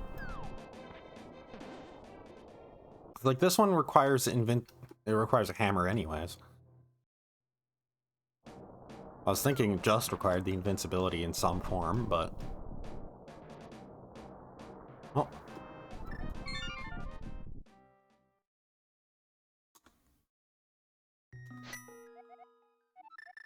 Let's see what that lower portal does for me. I don't think it does anything really that different, from what I recall.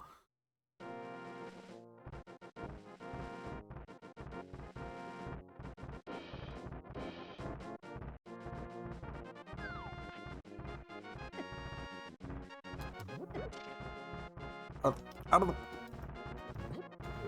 oh, there isn't one. Okay. Good to know. I guess it's time to tackle... well, okay, I actually could go into Ogdenim's tower.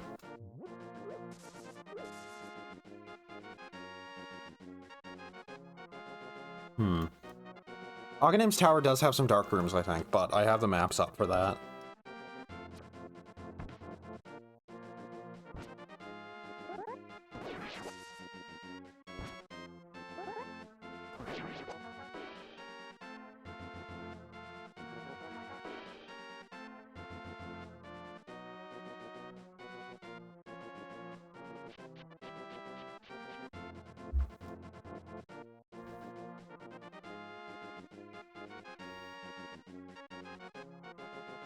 So yeah, I think I'm gonna... okay, right, because if I go to Thieves Town, I can also grab the thing from the shovel game, too.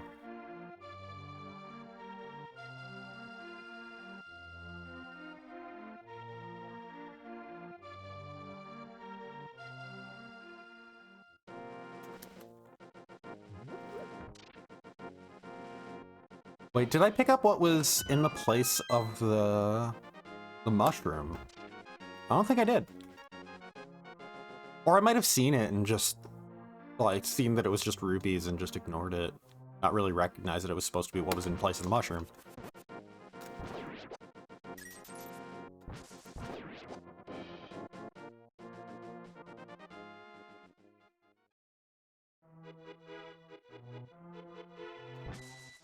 Also, thinking about it, I actually can tackle the Skullwoods dungeon now.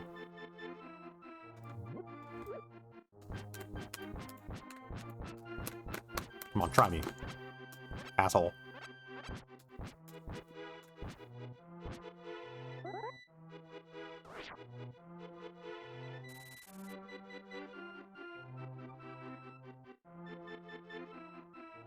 I think it might have just been some rubies.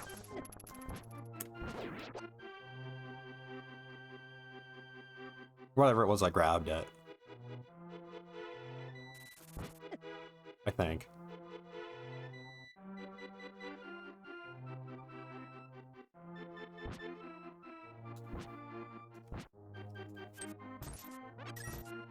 Whatever.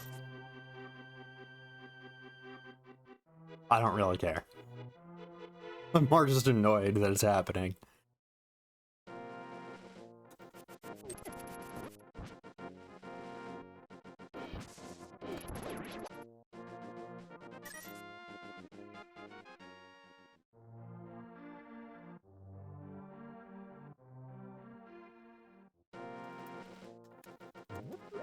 Yeah, I just kind of sitting here wondering what there is in terms of item requirements for Skullwoods and for Thieves Town. Because I know Skullwoods is largely you just need the Flame Rod.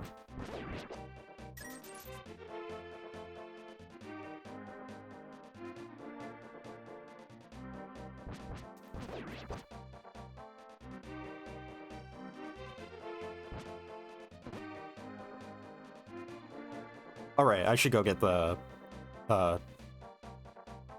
digging minigame treasure.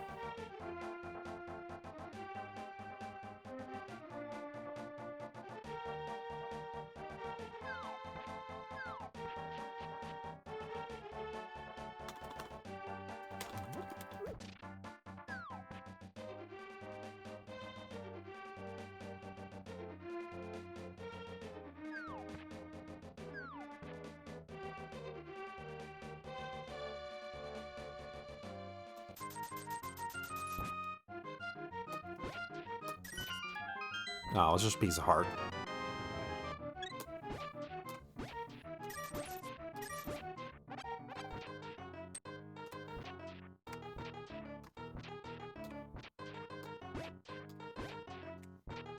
Well, not even... It was a full heart container, not a piece of heart, but...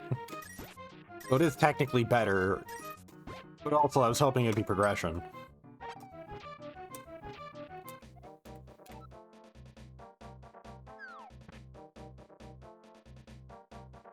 You know, like a bow and arrow,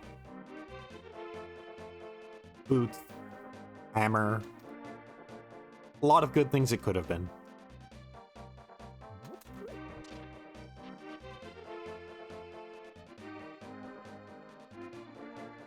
I guess at the very least I'm at 7 hearts now.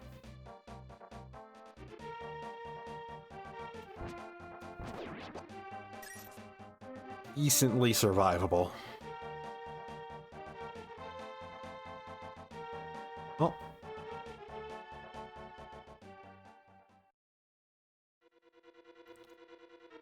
Now here's the biggest question of all. How many treasure chests are there in each room? There's the compass.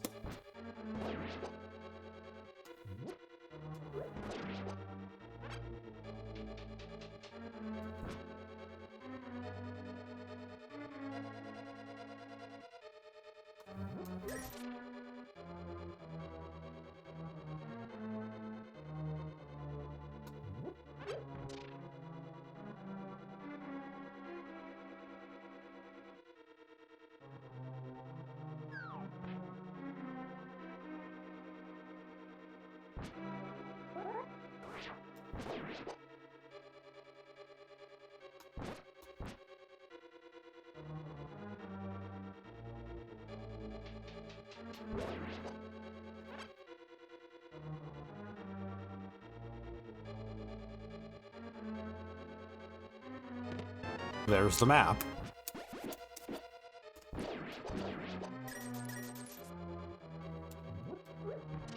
Well, I might as well see what this is.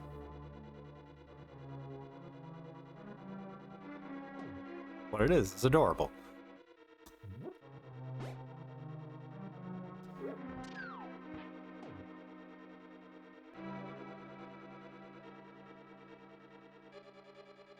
Wait, actually, yeah, I should bomb that wall up there. See what's behind it first.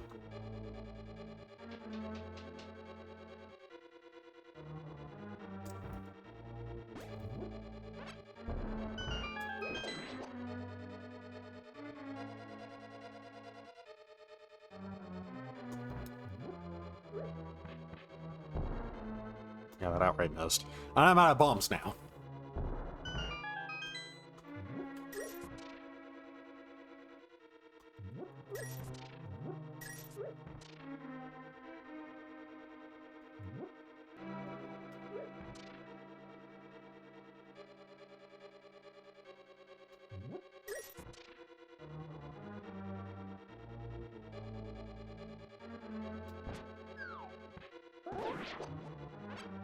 Well, at least it waited until I was done my spin attack.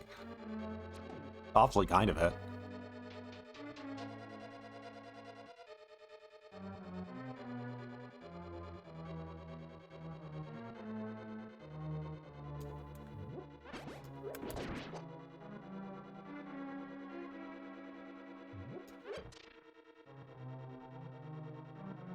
Right, the Thieves' Town dungeon starts you with like the first thing it tasks you with is getting the boss key.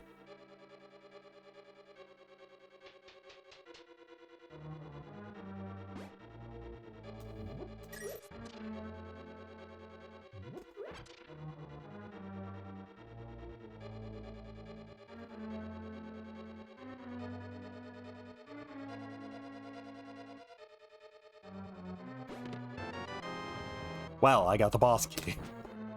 First thing it tasked me with, I did. This is just the path back? Right, I had to go...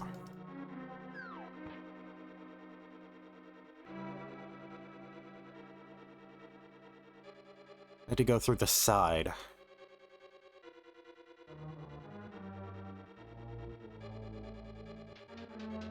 Right here.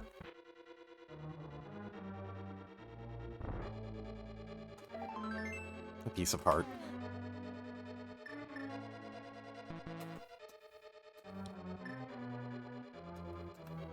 I can't see how many pieces of heart I have.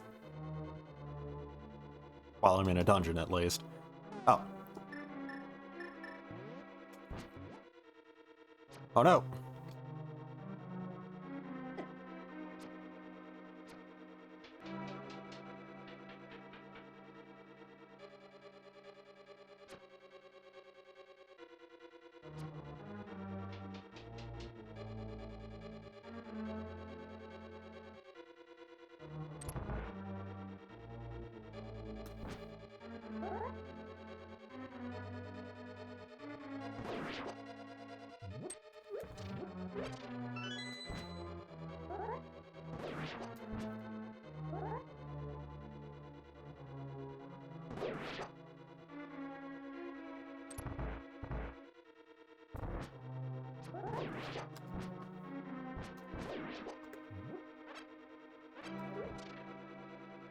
This dungeon's honestly kind of weird because it's not very...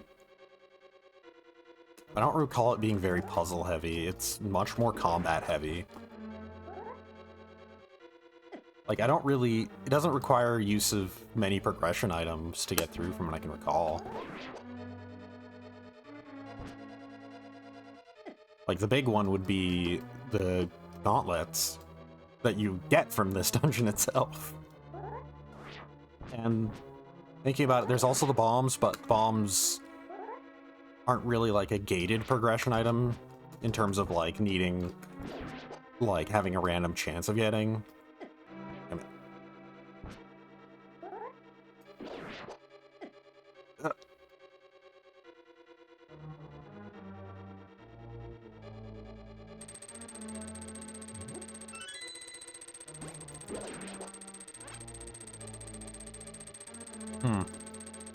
I can just do this.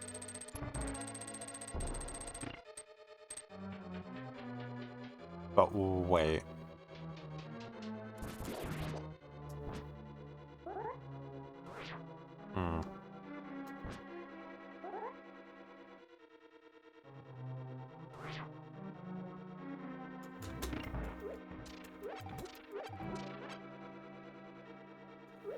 Right, that switch was for progression, but if I wanted to see what was behind the the hint there, I did need to leave the switch down there untouched.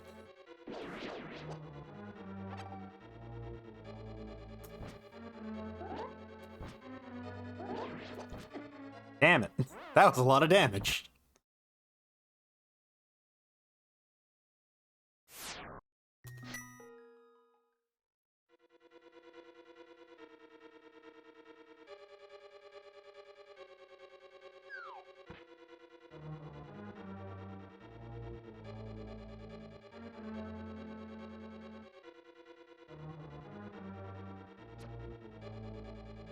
What? What?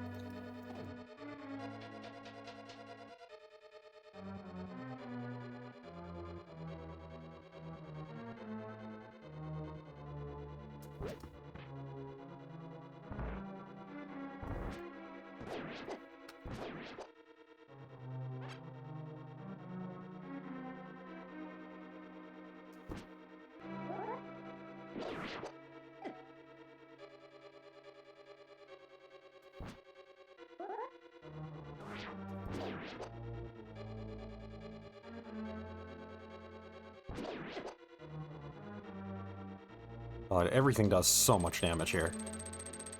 I am at the point of the game where, like, the game is starting to expect me to have a lot more health, or just an armor upgrade. Okay. A bow requires the hook shot.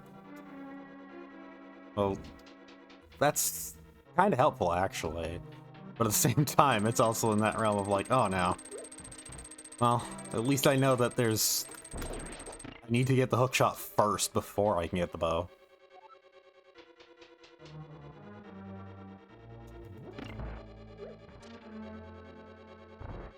I just hope that I can get the hook shot sometime soon.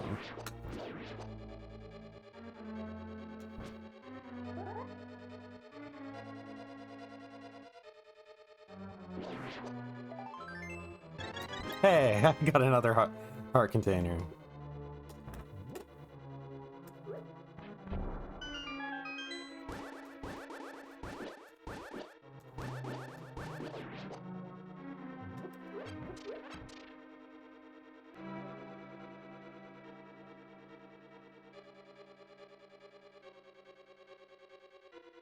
Well, I have now time to check the lower floors.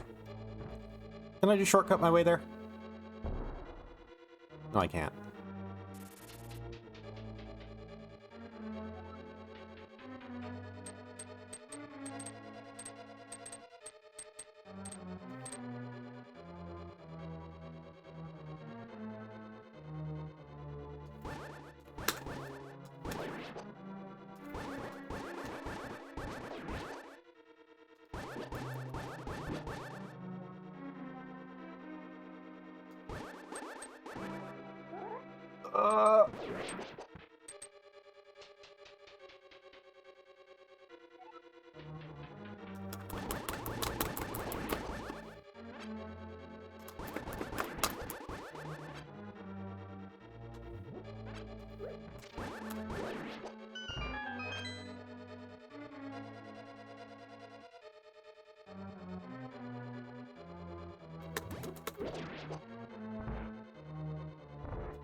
Right. The punishment room.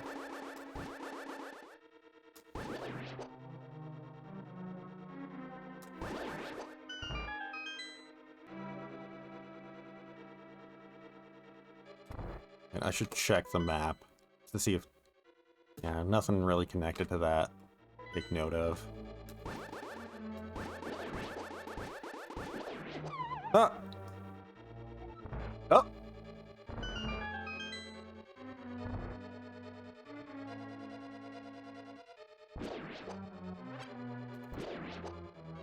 I need a key to go in there.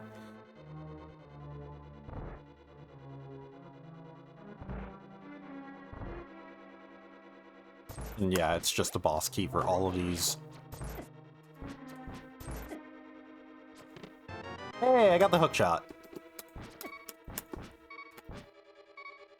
Ah. Ah.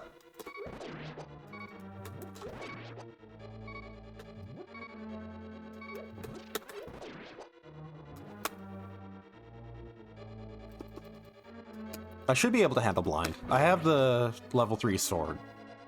That should be more than good enough. Once again, this is basically just a combat dungeon.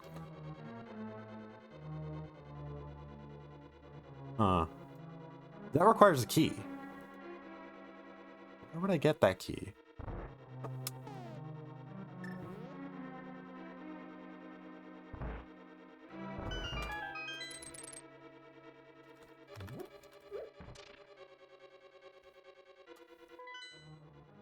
Okay, because, yeah, my only guess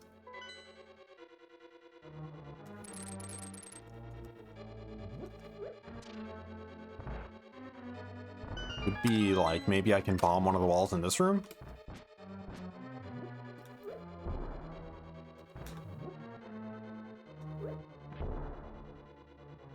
Doesn't seem like it.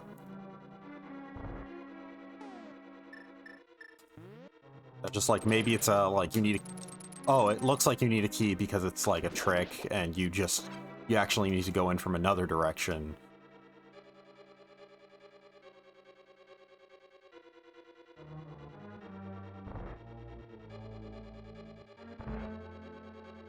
And I smashed every pot there and did make sure to kill everything too.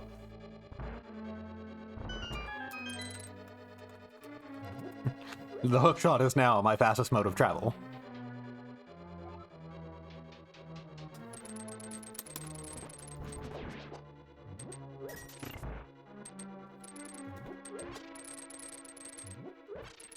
Nope.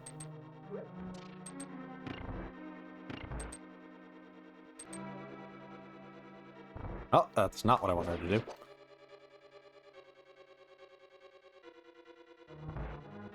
It is at least good to know that I do have the item that is required to get the bow. Even if I have no clue where the bow is. But admittedly, the hookshot being required to get the bow might tell me that the bow is in the Swamp Palace. Well, the Marsh Palace. The water one.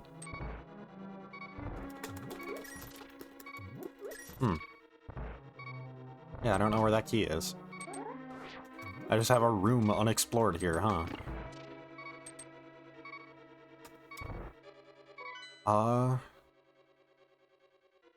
But the compass doesn't show that there would be any treasure chests there, so...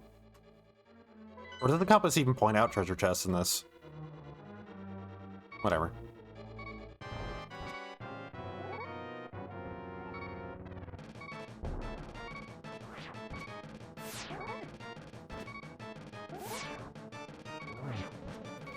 This is the first boss I can fight. I love randomizers. My first boss fight is against Blind when I'm using the Tempered Sword.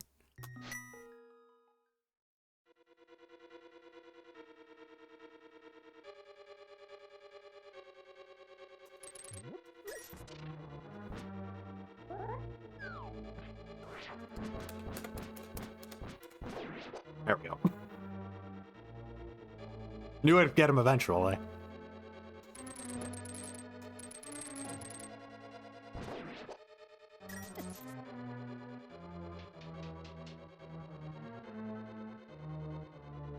Admittedly, at the point where I'm partially questioning, the hell do I even need money for now?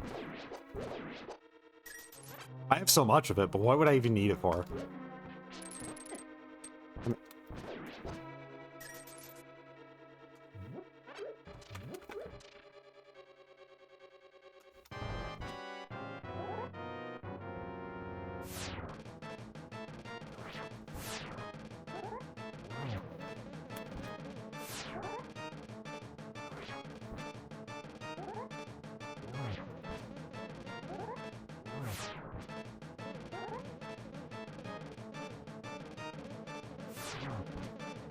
Whoa.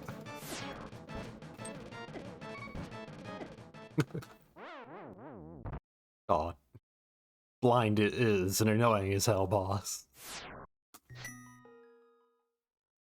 Suddenly, like, as things progress, oh shit, this is a bullet hell now. Fuck. You would think Momiji would be at home, but...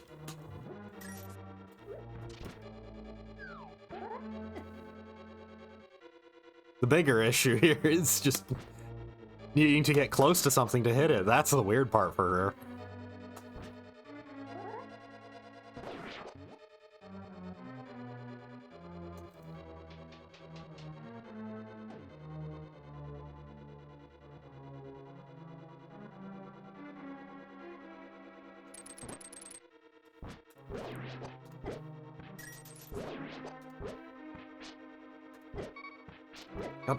Stop hitting me. I need health.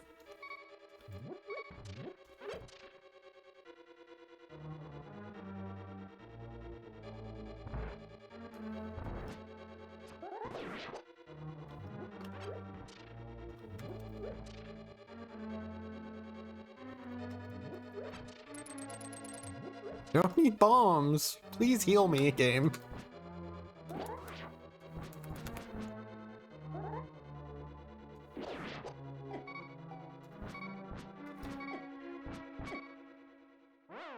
This death would offer more healing than I got on the lead up to blind. I'm gonna step out and check for any quick healing sources.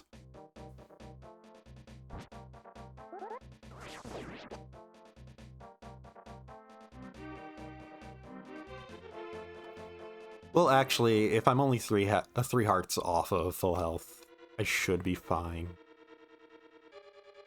If I get a single, like, extra heart, like, extra point of health on my way there. Okay. If I get 2 more points of health on my way there.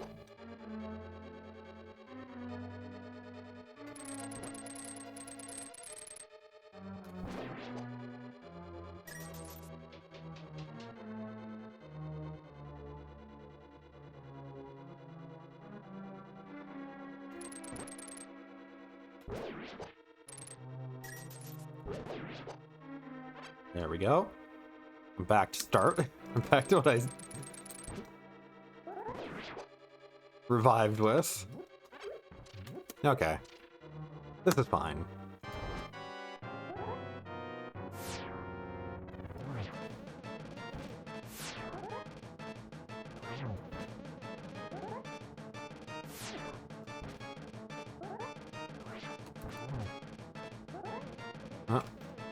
Well, time to maneuver around blind.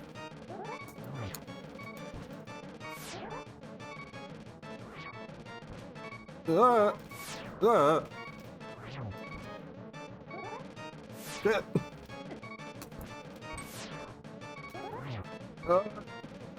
One more health. Okay.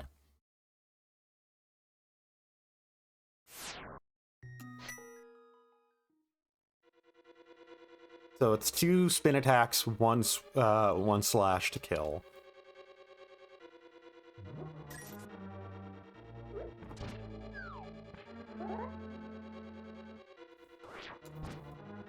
Ow!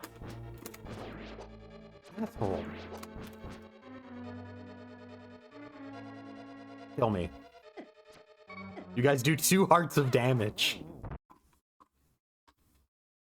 Well, actually, do I really need to kill blind right now?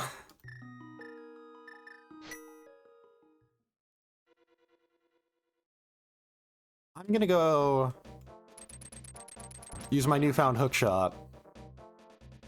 See if that can get me anything.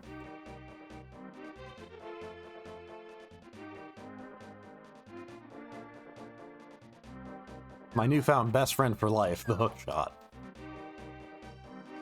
The greatest item in any Zelda game ever. Whoever invented the hookshot for this game must have been like, I am the greatest game designer of all time the moment he came up with it. Well, the moment they came up with it, just like, immediately, I'm the best. Nobody will ever surmount me. In this moment, I have perfected video game design. And they were right. Hookshot is still, to this day, like, the greatest video game item ever made.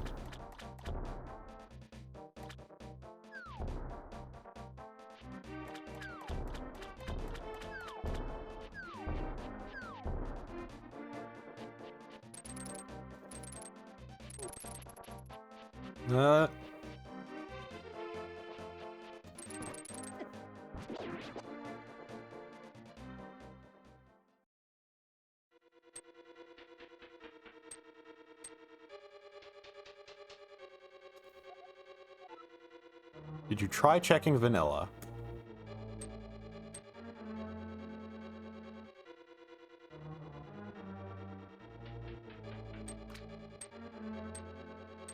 Oh, right. I actually do need the... Oh. I don't think I need the mirror properly. But I do think that I need... I don't need the mirror. I just need to be able to lower the water. I'm fairly... I say this, but I just realized, right, I need the hammer as well to progress past there.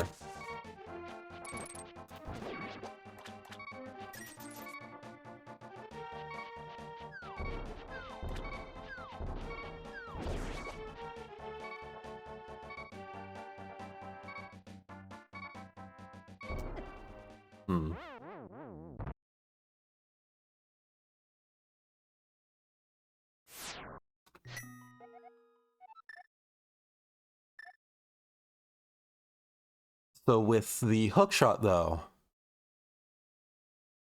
what can I grab with that? Like, what areas can I go to that were previously non-accessible? I can check the other side of the mountain.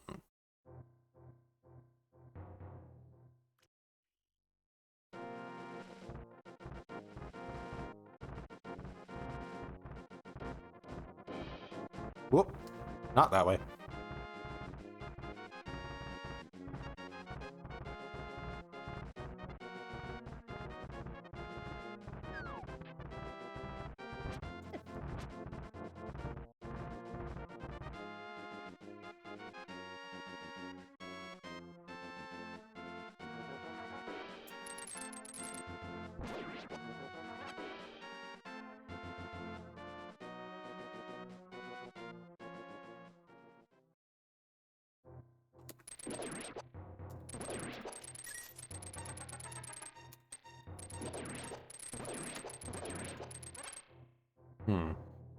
So I'm gonna have to drop in there.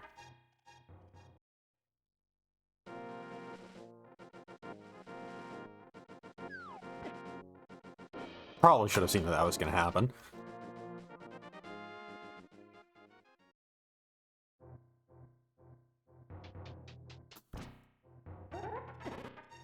Probably should have seen that was gonna happen.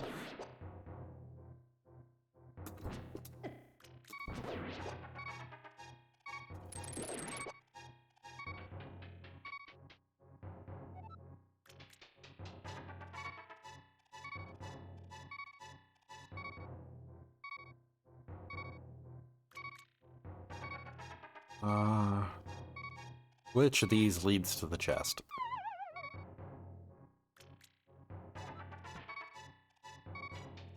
Probably none of them.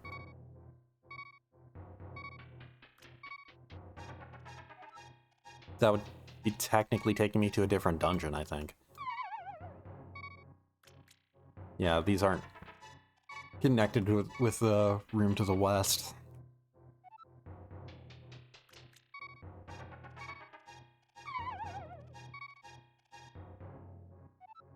Hooray!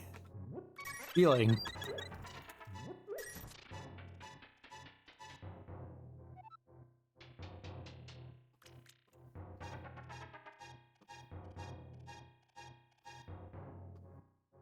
Check what's in them. What's down those holes?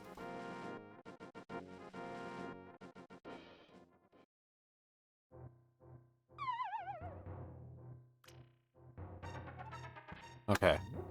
Nothing. Unless...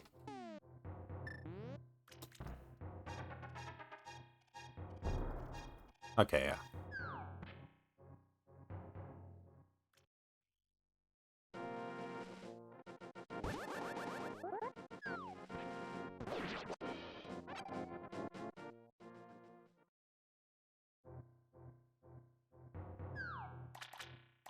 Okay, I need the hook shot for here.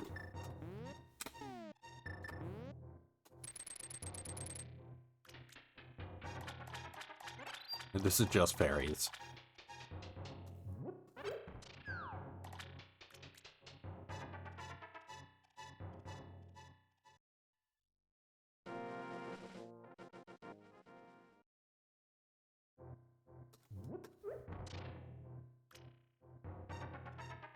Okay, here's where I need the bombs.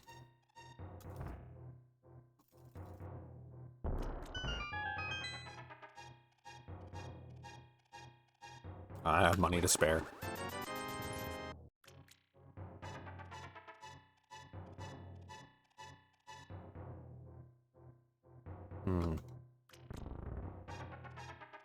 That's a one-way. There's also a bombable wall in that one-way, though.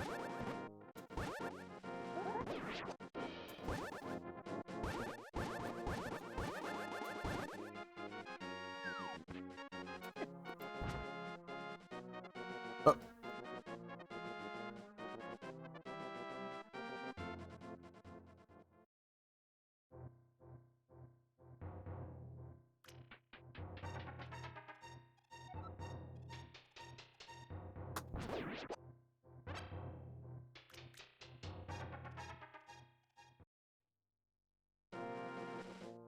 Okay, here we go.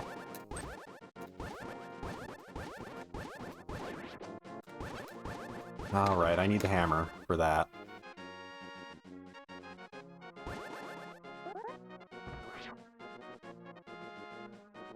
Okay, whoever's over there is just a 50.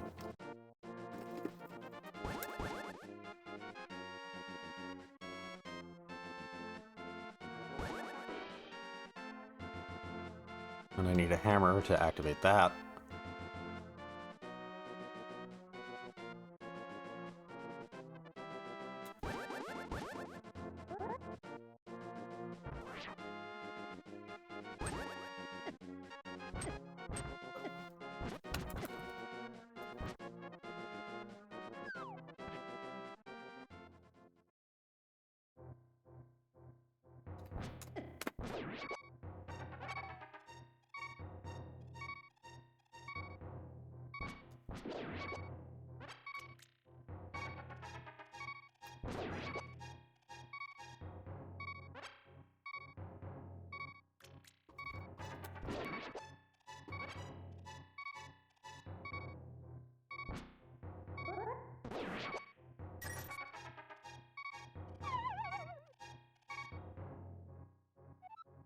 And what is in here?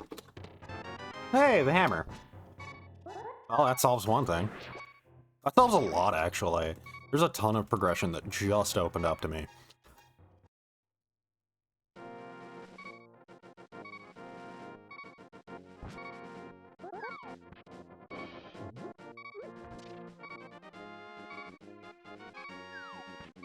I'm gonna risk it and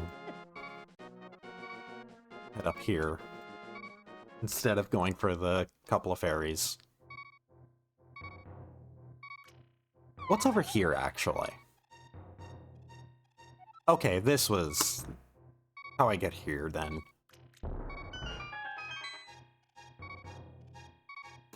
Okay, and... oh, hey, the Quake Medallion!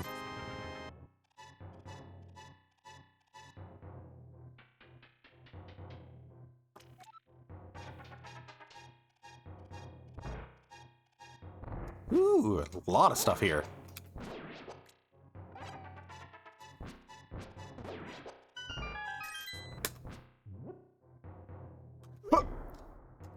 Wait, can I just toss it over this? Yes, I can. Another piece of heart. Another piece of heart.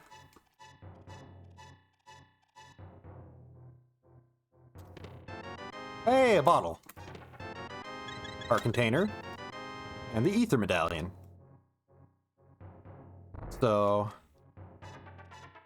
with that bottle, I can now go to the bug catching kid, and get something from him.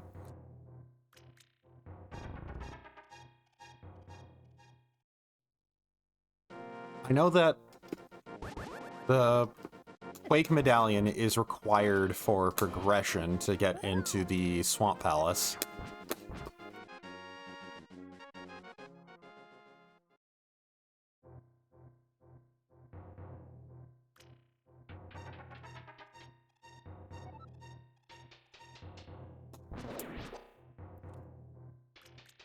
Let's go see what was in Bombos' location.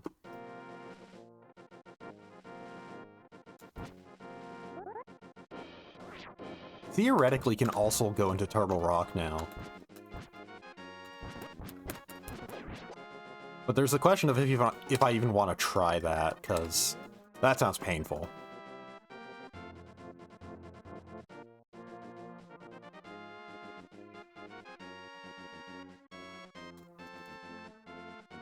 I can now go into the Tower of Hera.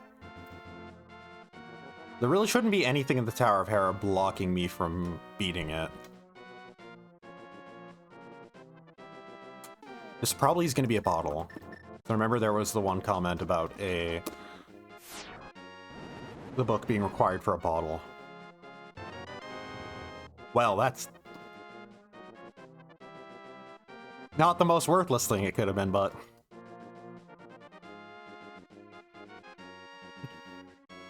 it's in competition.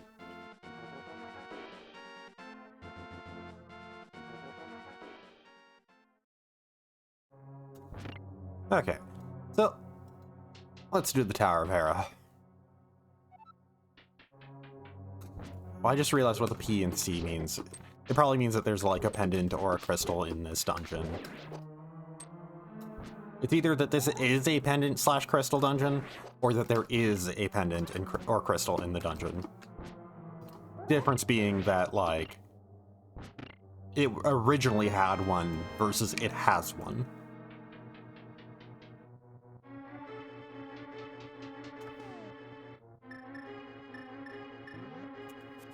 Right, Bookshot can go over these. No, it cannot.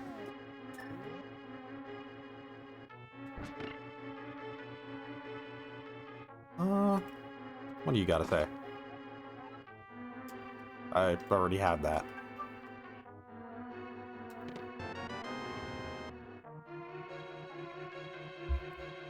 Just got an email that says important update to Tim's rewards program.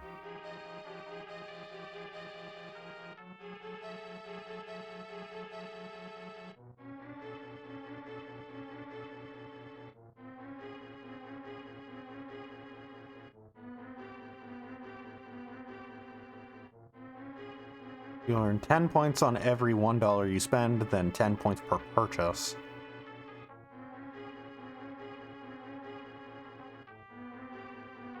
$1 point per 10 cent spent on eligible purchases. As a result, Tim's reward members will earn 10 points per dollar rather than a fixed 10 points per eligible purchase. Standard rounding will apply, minimum spent of 10 cents.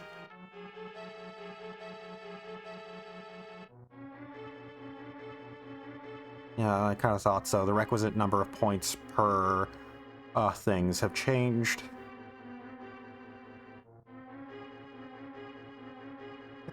I'm getting distracted because Tim Hortons is important.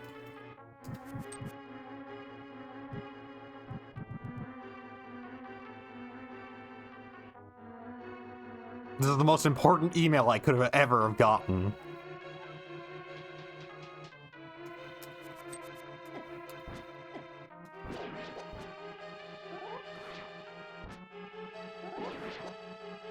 My main question now is just how many points is it for an ice cap? Because that's what I care about.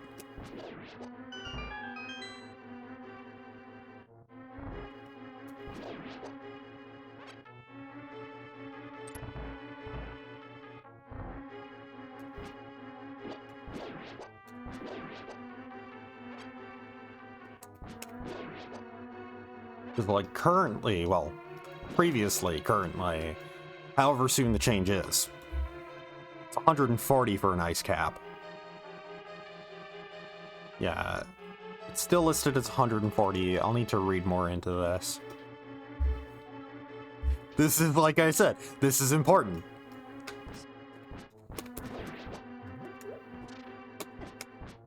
This on the surface sounds like it could be better, but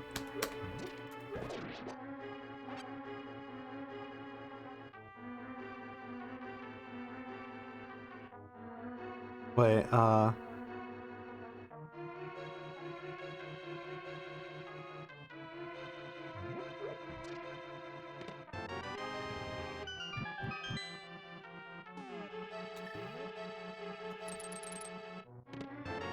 dang it.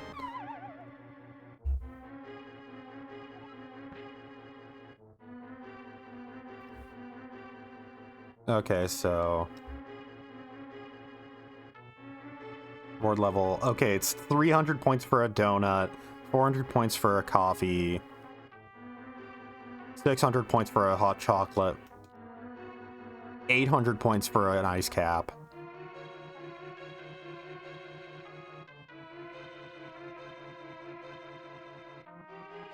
Yeah, that's what I was thinking. It was gonna go up quite a bit.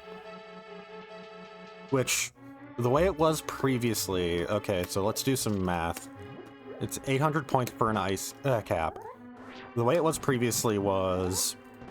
You needed a minimum of a $1 purchase to get 10 points. Of course, who just spends a single dollar at Tim Hortons? A lot of people, but not me. Because I basically only ever get the ice cap, which would be about $3.50. So on average, I'd be getting about... But basically, I'd be spending about $3.50, and it'd be still 14 purchases to get a free ice cap, without factoring in any additional deals, like that increase the amount of points that I'm getting.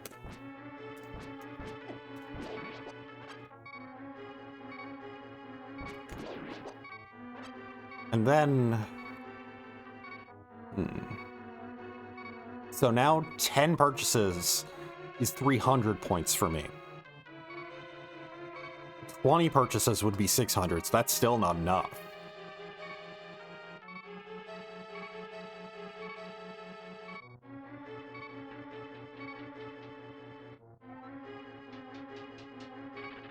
So yeah, it does actually work out to being more costly for me to get a free ice cap.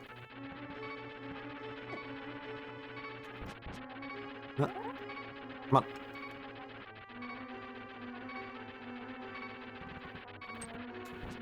Come on, be safe to hit.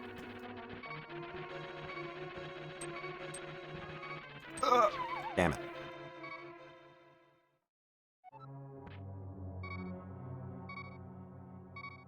Where's a switch?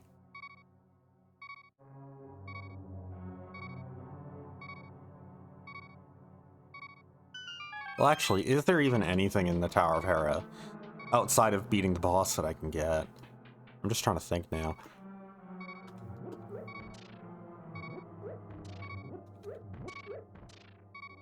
Oh, right, there was that... There should be a thing or two, because there was that room on the base floor.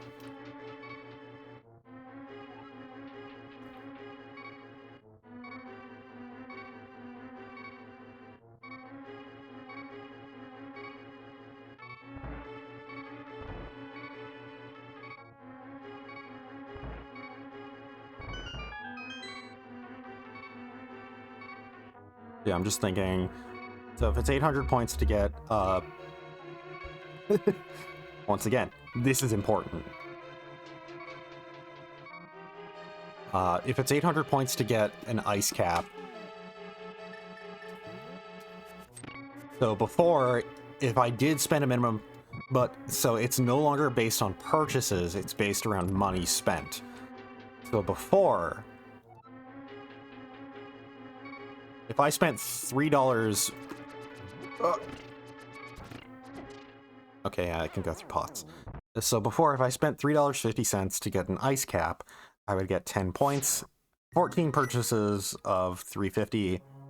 So 10 would be...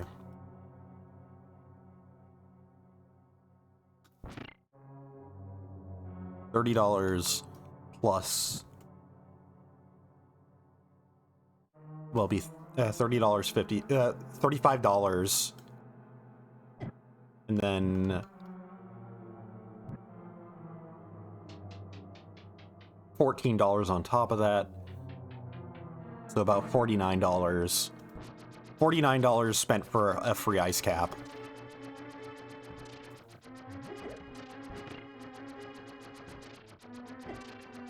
Ow.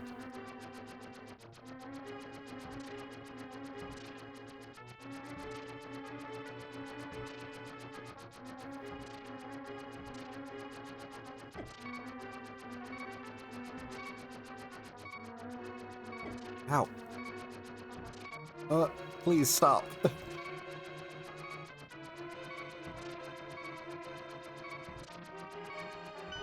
Oh god.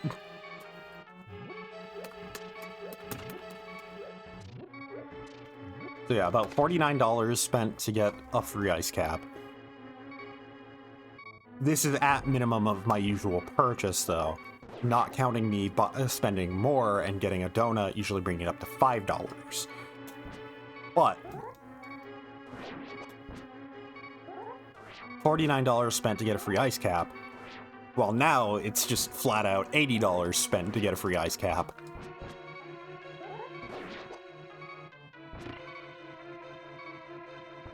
But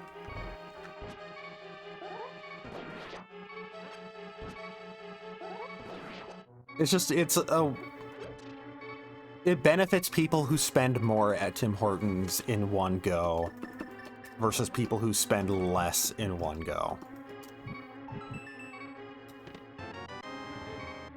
So, like, if I were to spend $8 in a single day at Tim Hortons, then it'd be like, if every trip to Tim Hortons for me was $8, then it'd be 10 trips before I get a free ice cap.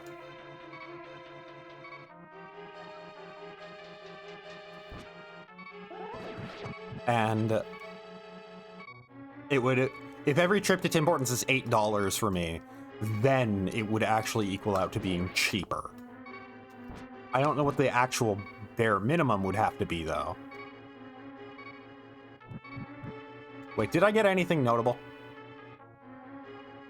I don't think I did. I'm so wrapped up in this.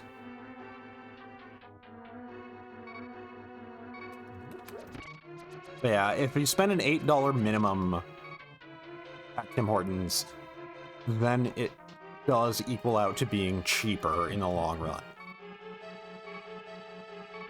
So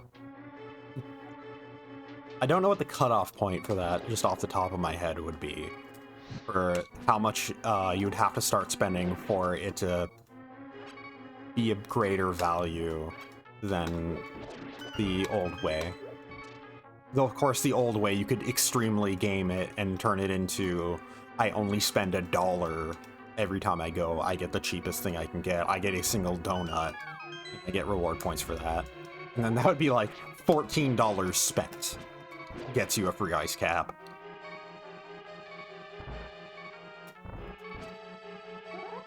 It's like $14 spent gets you a free ice cap versus like $100, $140 spent gets you a free ice cap. Because, you know, if you spend like $10 every time you go to Tim's. Yeah, like I said, this benefits the people who spend more in one go. Which admittedly, as much as I'm trying to math it out, is like, well, if I only get one ice cap, I never just get one ice cap.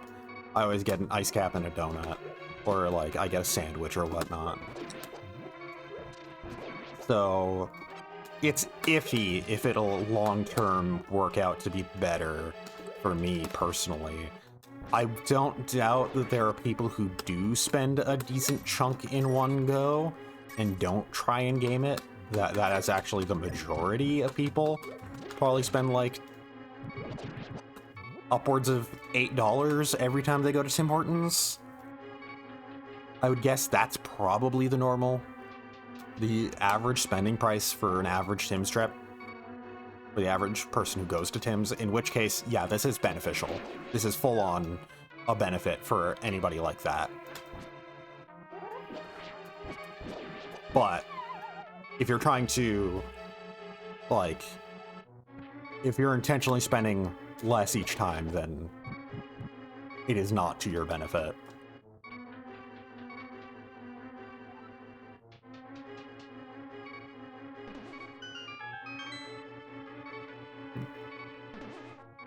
This is the thing that'll get me to math.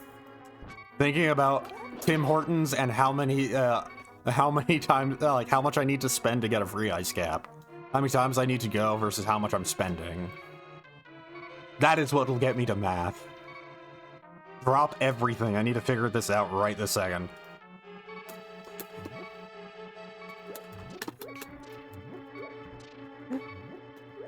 God, Canadians really do live up to that stereotype, huh? It really is important to us, huh?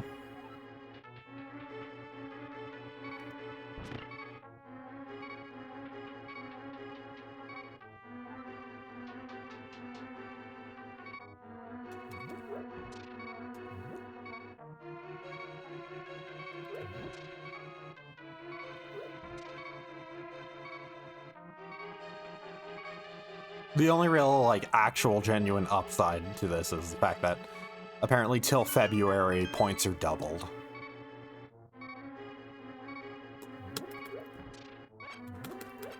So $1 is worth 20 points. Which does mean it's only $40 to get an ice cap, which is still technically less than it could be. Less than it previously was, potentially. But on average would work out to about the same. If I was spending, like I said, just the minimum get an ice cap each time kind of price, and not getting anything more. With the more that I would get, it works out to less. Okay. Screw you too. I got a pendant at least.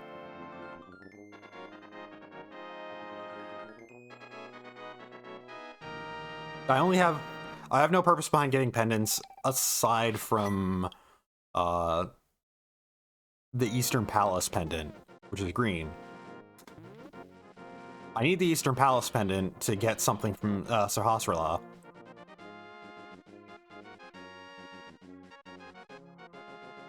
Oh god, do I want to go to Turtle Rock? I'm gonna dip my nose into it.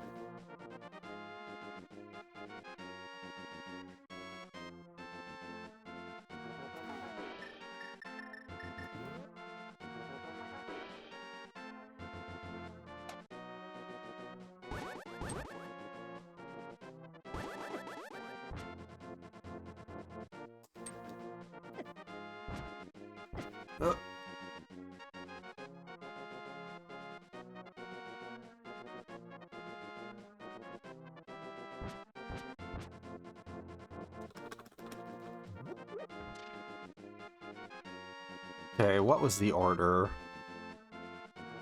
Turtle Rock order. Right, up, left.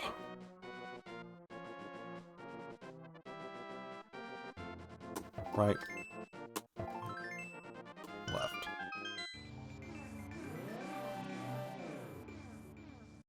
And then I use Quake.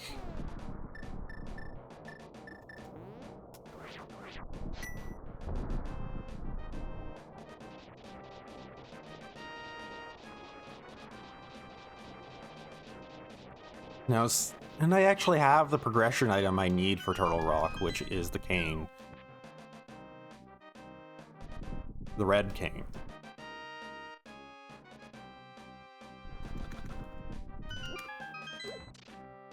Now the question is if there's... Right, Lionel's...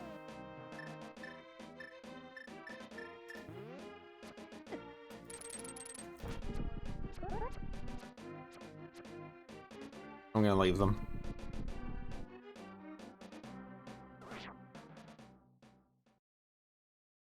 Just trying to think of the progression items needed for Turtle Rock.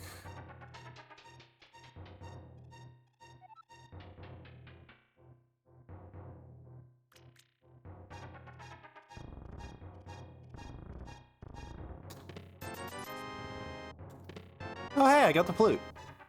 Got the ocarina. So that'll at least be a bit of nice thing. Ah.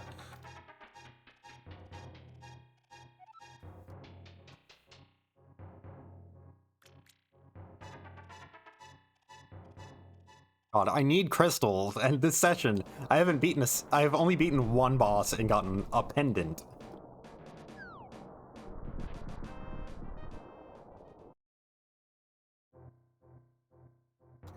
Heal me. Wait, I have a potion.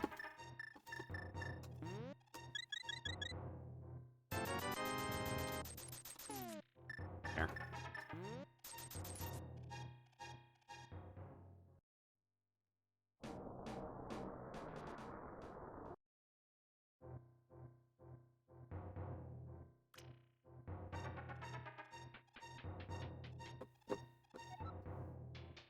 Probably gonna call the stream soon, honestly. This is the other reason why I was like, I should just do the Zelda randomizer and not do the combo randomizer. Because I knew that the Zelda randomizer alone would probably be 2 sessions. I'm not good enough at this game yet to do it under 3 hours in a randomizer. I don't have a good enough flow chart for like which areas to go to and whatnot. And also, you know, dying. That does slow you down quite a bit. Oh, I already got everything that... I think I grabbed everything that I could even get from here. Huh.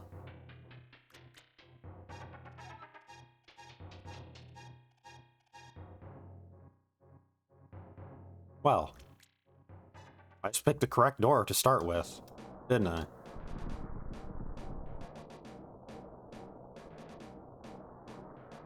Well, time to dip into Turtle Rock.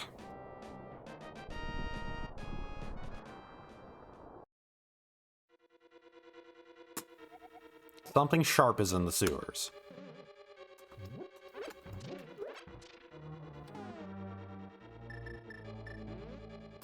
So that would be the weapon upgrade, right? Which I already got the Master Sword.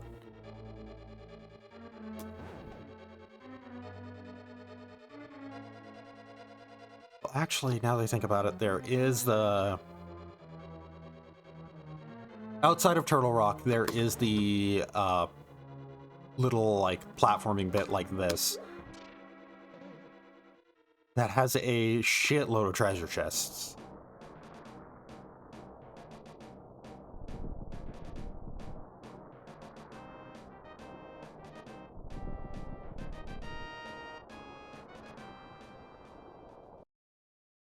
Right here, yeah. I shouldn't have done that, right? And it wasn't a platforming bit like that, but it was a hookshot section, right? Wait, this might be where the bow is. Because if I need the hookshot to get the bow, this is a place where I need the hookshot, so... Hey, shield! Finally!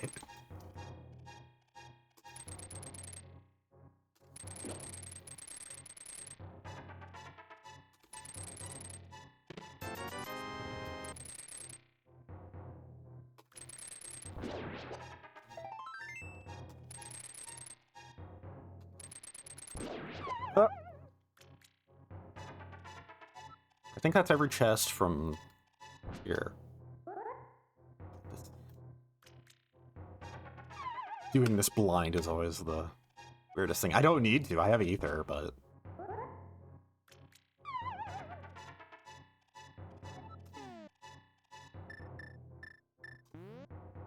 Wait, I just want to test something. Right.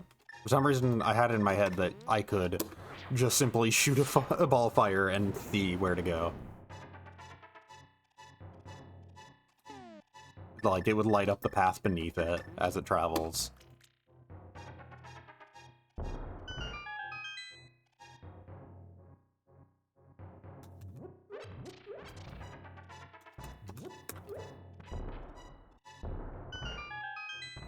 Is that one openable? I might have just missed the one on the side.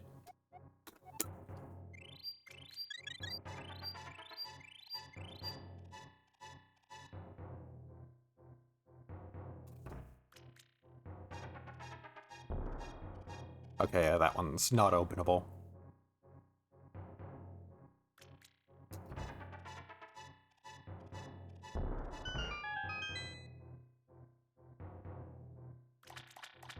Oh, right, I should go see the bug catcher.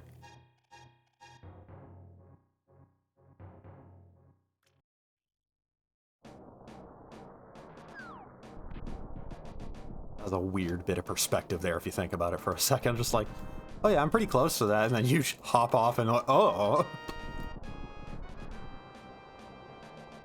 But now that I have the shield, I guess before leaving Turtle Rock, I really should check Turtle Rock. I do need the ice rod to actually beat it, though.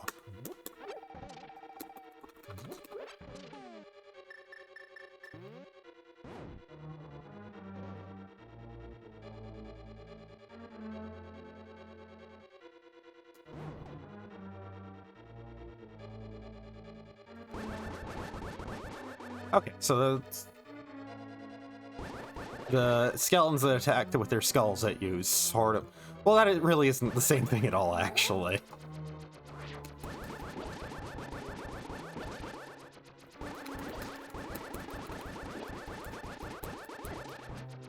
I'd attack too fast, otherwise I'd be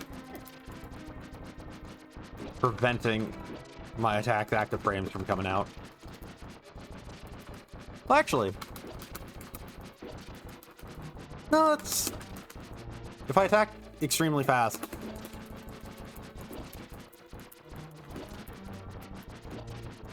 Yeah, it does cover them.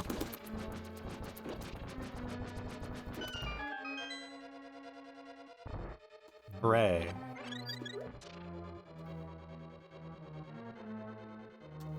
Alright, and because I have the hammer, I can also check the Palace of Darkness, too.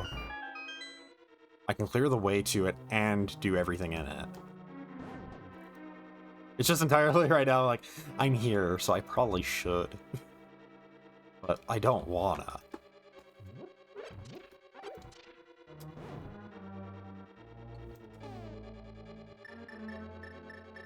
Okay, I'm gonna have to figure out how to hit all of these quickly enough.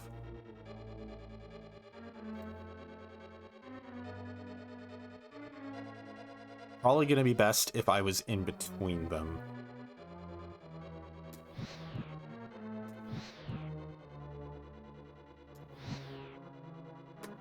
Like that.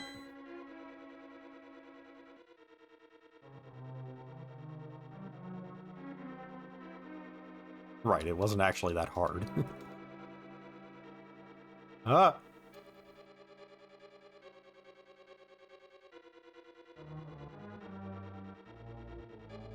I got a key. I got the compass.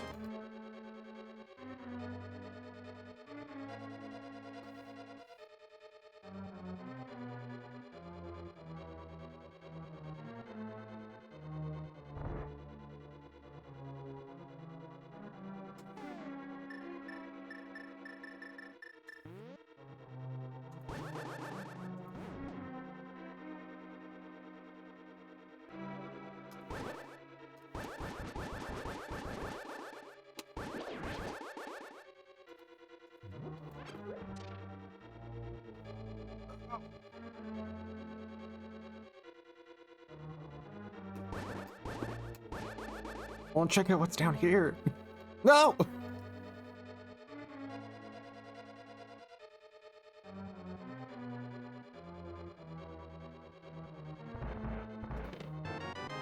Key. I think this is such a cute little idea. Using the fact that you can force which direction you're looking in with the charge attack. I think that's just such a cute idea for a, like, puzzle. It's one of those other things of just like, man, they were really on top of their game when making this, with the level of creativity they were displaying. So much stuff they're doing for the first time, but they're already figuring out a lot of little tricks with it.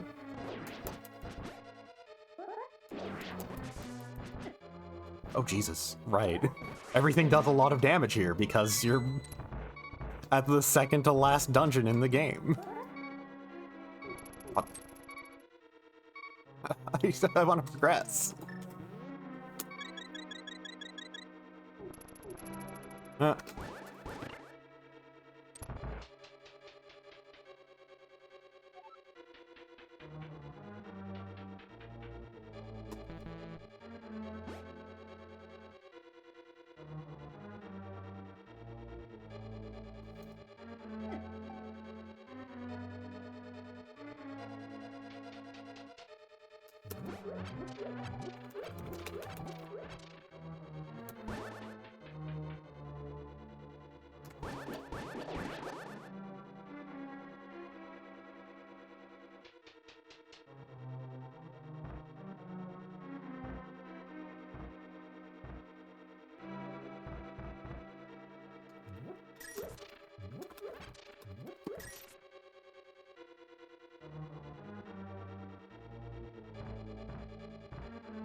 God, I'm fast approaching the room that's going to require the boots just to progress in it, aren't I?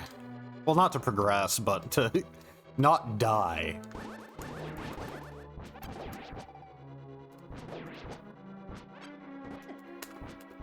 Back here.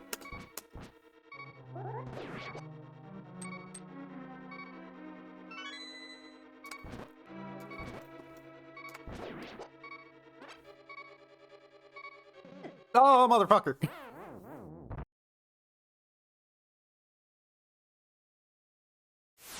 Got me. I'm actually gonna start checking other dungeons, because Turtle Rock does enough damage that I kind of want to have some defense upgrades before going in.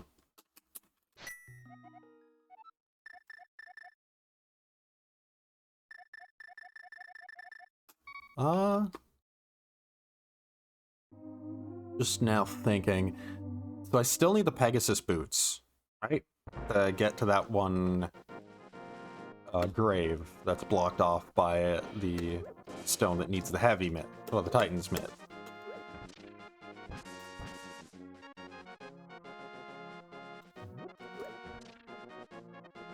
Unless I was just somehow pushing on it.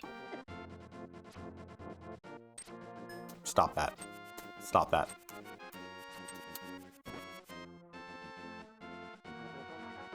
Nope. Ain't moving.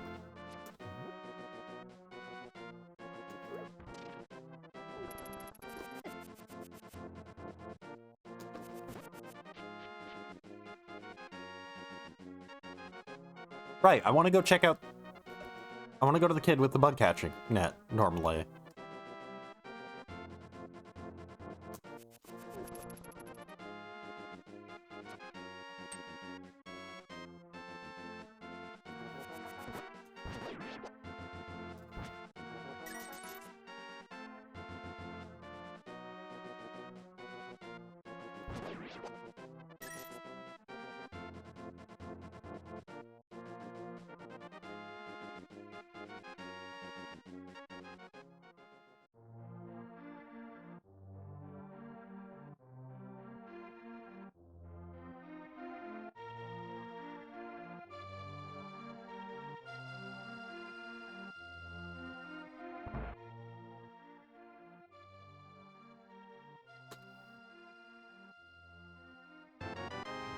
He gave me a bottle. Hooray.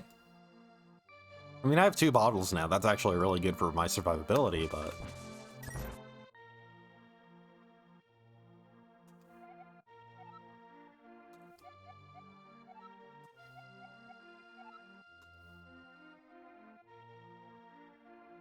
I mean, it wasn't...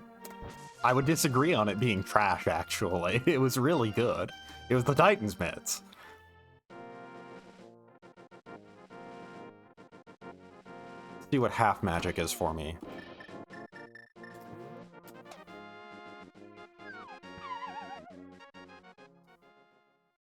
Oh, right, I don't have the powder, so I can't even get whatever half magic would be.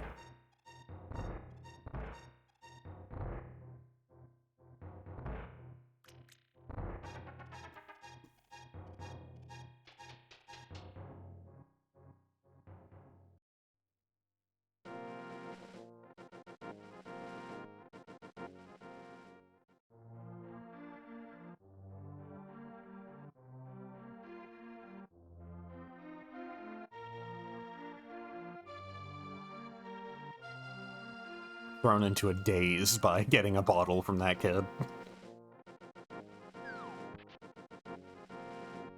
Show me a bottle. Thanks, have a bottle.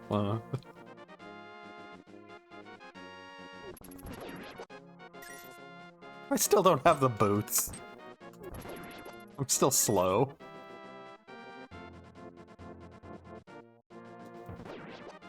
Okay, what can kill the red guys? Forget.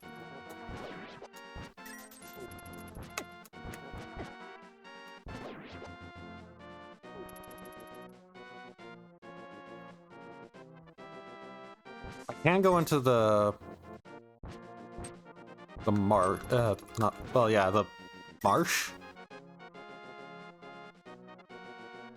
It's like, when I drain the water, doesn't it go away if I leave the screen?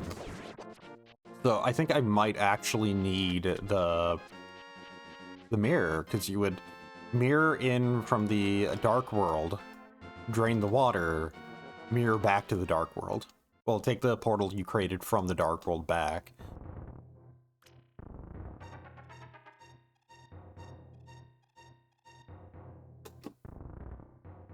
I'll just see.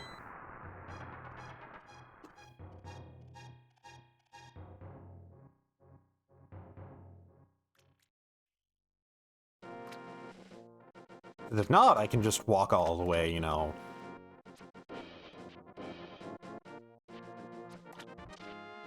Oh. Wait, I need to check if it's already... Okay, yeah, I need the mirror to do that, then. So... Alright, press Y to switch this. I've yet to get the bird. I actually completely forgot that I got the ocarina until just now. I was like, oh right, I should use this to travel around faster.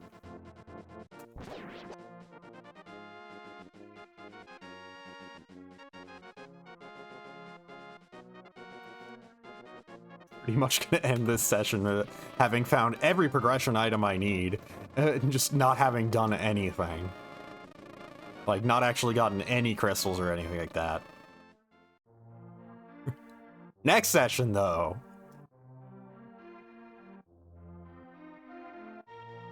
Next session, I'll be able to go anywhere.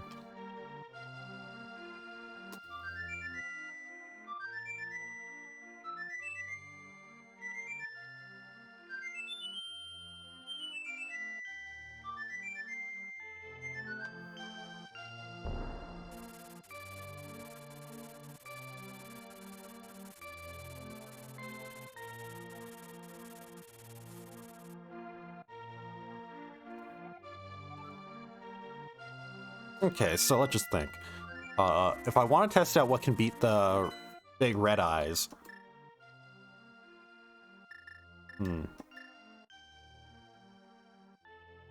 So, just trying to think now.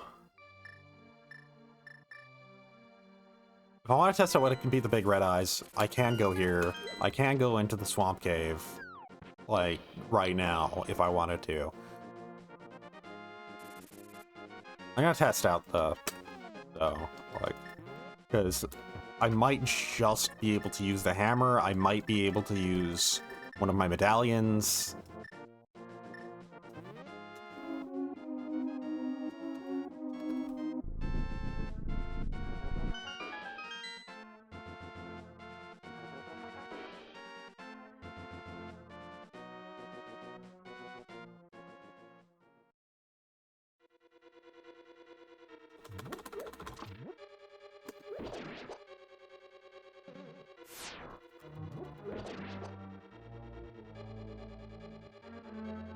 Oh, yeah, this is a C, so this actually is a place that I need to beat because this has a crystal in it. Huh.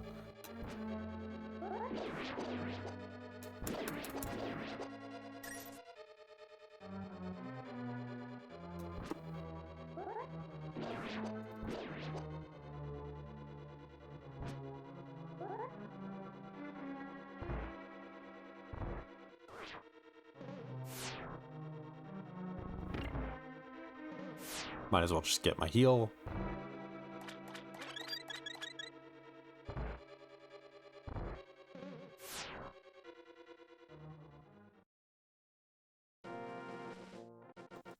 Yeah, I have a lot of new ways to damage things, so I might have a method to kill the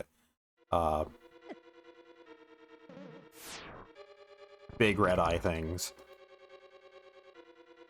It's weird that I don't remember their name specifically, because, like, I feel like I should.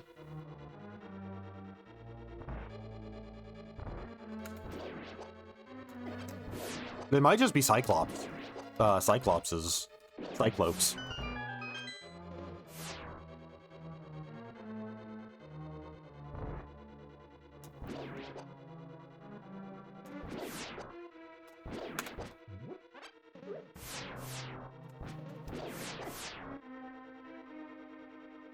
Oh right, I need the. Right, I'm not here for completing this place. I'm here for testing.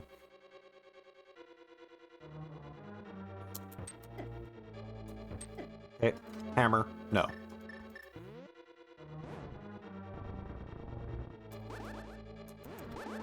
Nope.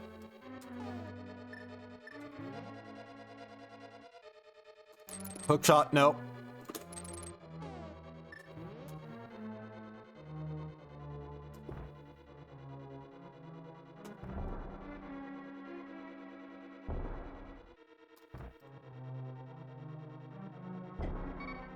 I don't think bombs will work.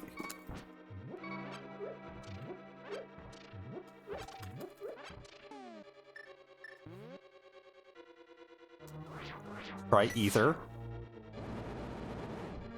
Nope. Try quake. Nope.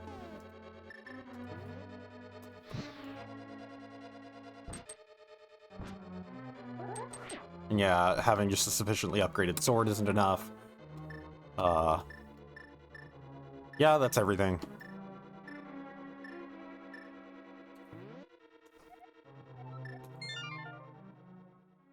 So let's just go quickly check the Palace of Darkness then.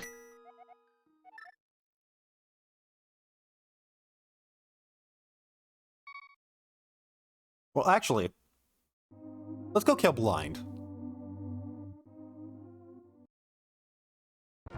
I have a blue potion, so I can have more than enough health to take out Blind, actually. So, come on. Walk into my sword.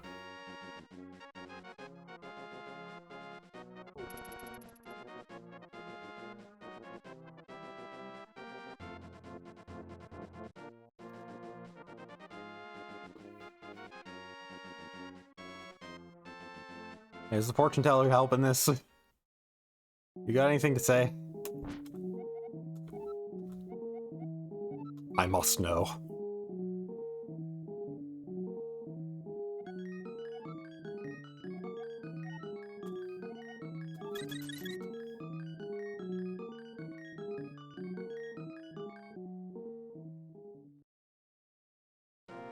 I gotta try again. I have more than enough money. You never know, I might get an actual advice.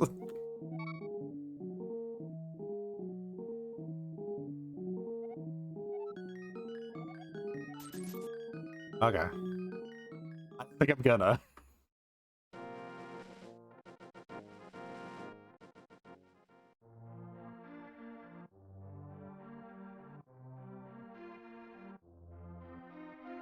Being this deep into the game and not having the bow is weird. Wait, this is a hammer spot. What's behind this?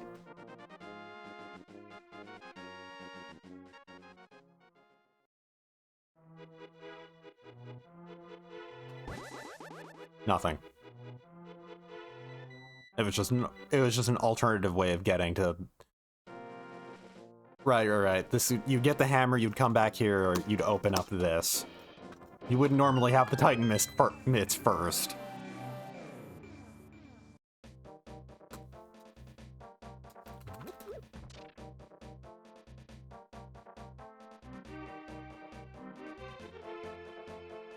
Wait, actually, before I go into that fight... Okay, right, I can just check the map and get where all of the crystals are and whatnot, and all the pendants. But no, I want to check. Right, had to make sure. Okay, going in with full health. And a blue potion. This should be more than good enough. We've even gained like a point or two of health since then.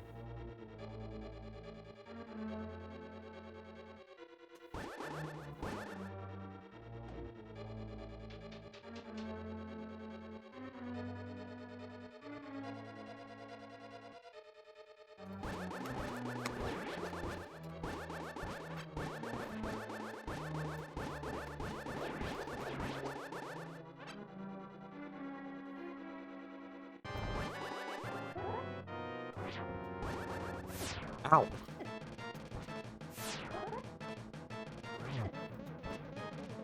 And this is a terrible start.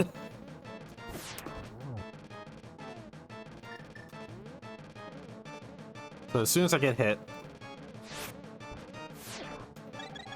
That was fast.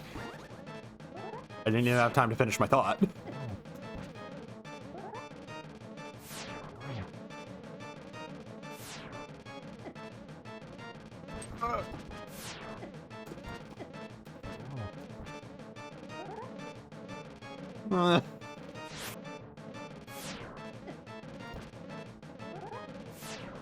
Oh no!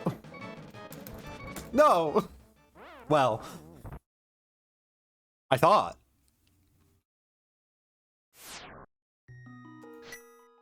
Oh, there's a potion store. Like, there's a store that sells potions right next to here, right?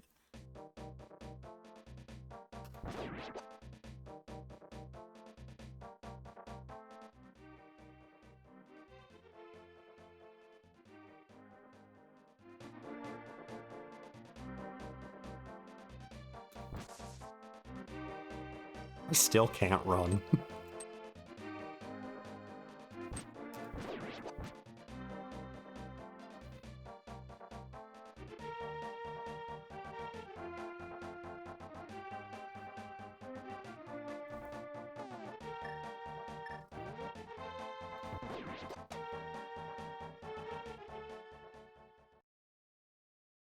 Here we go. Yeah, that wasn't a progressive upgrade like I was hoping it would be. I mean, I have the money to spare, but...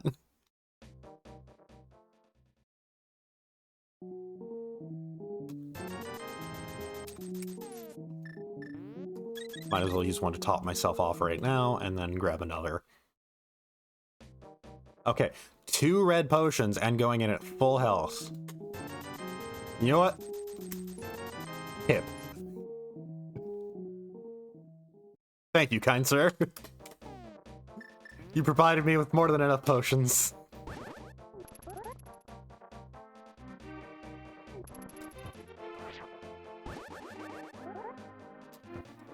Okay, it still buffers it. I was hoping I could cancel out the spin with a hammer strike, because I'm pretty sure the hammer would be much faster.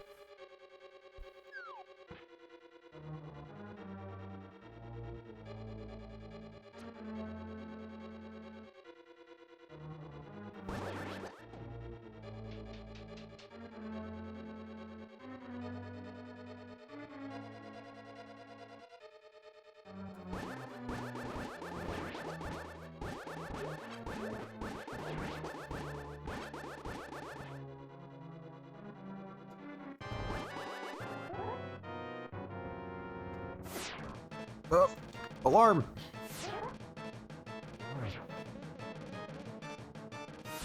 Actually, I think it might just be 3 sword strikes. That, Because I think each of these heads actually is... It takes a specific amount of swings rather than, like, actually having health.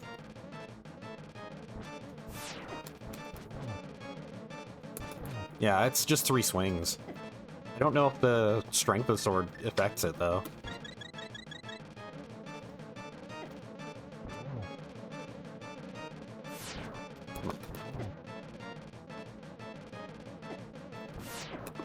There we go. 9 hits in total. Come here. I can now do the Marsh Cave. And I got my first crystal.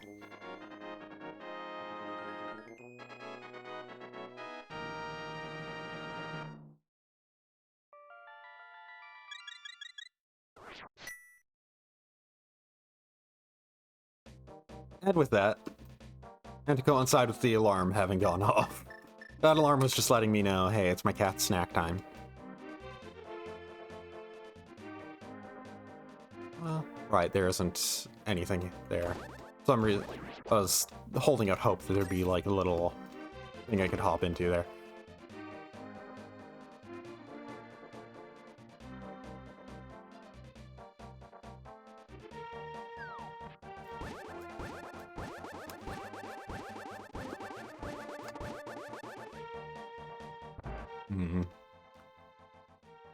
I'm just thinking now. What am I thinking about? I should be saying goodbye. I should be sending off, because yeah, that was my cat's insulin/snack time alarm. So, anyways. Well, that's been a pretty good session, considering how long it's been since I last played this, and the fact that I'm not the most versed in the randomizer. I'm mainly just going in based around knowledge of the original and memories of the original, so I do have a good idea where most things are. But yeah.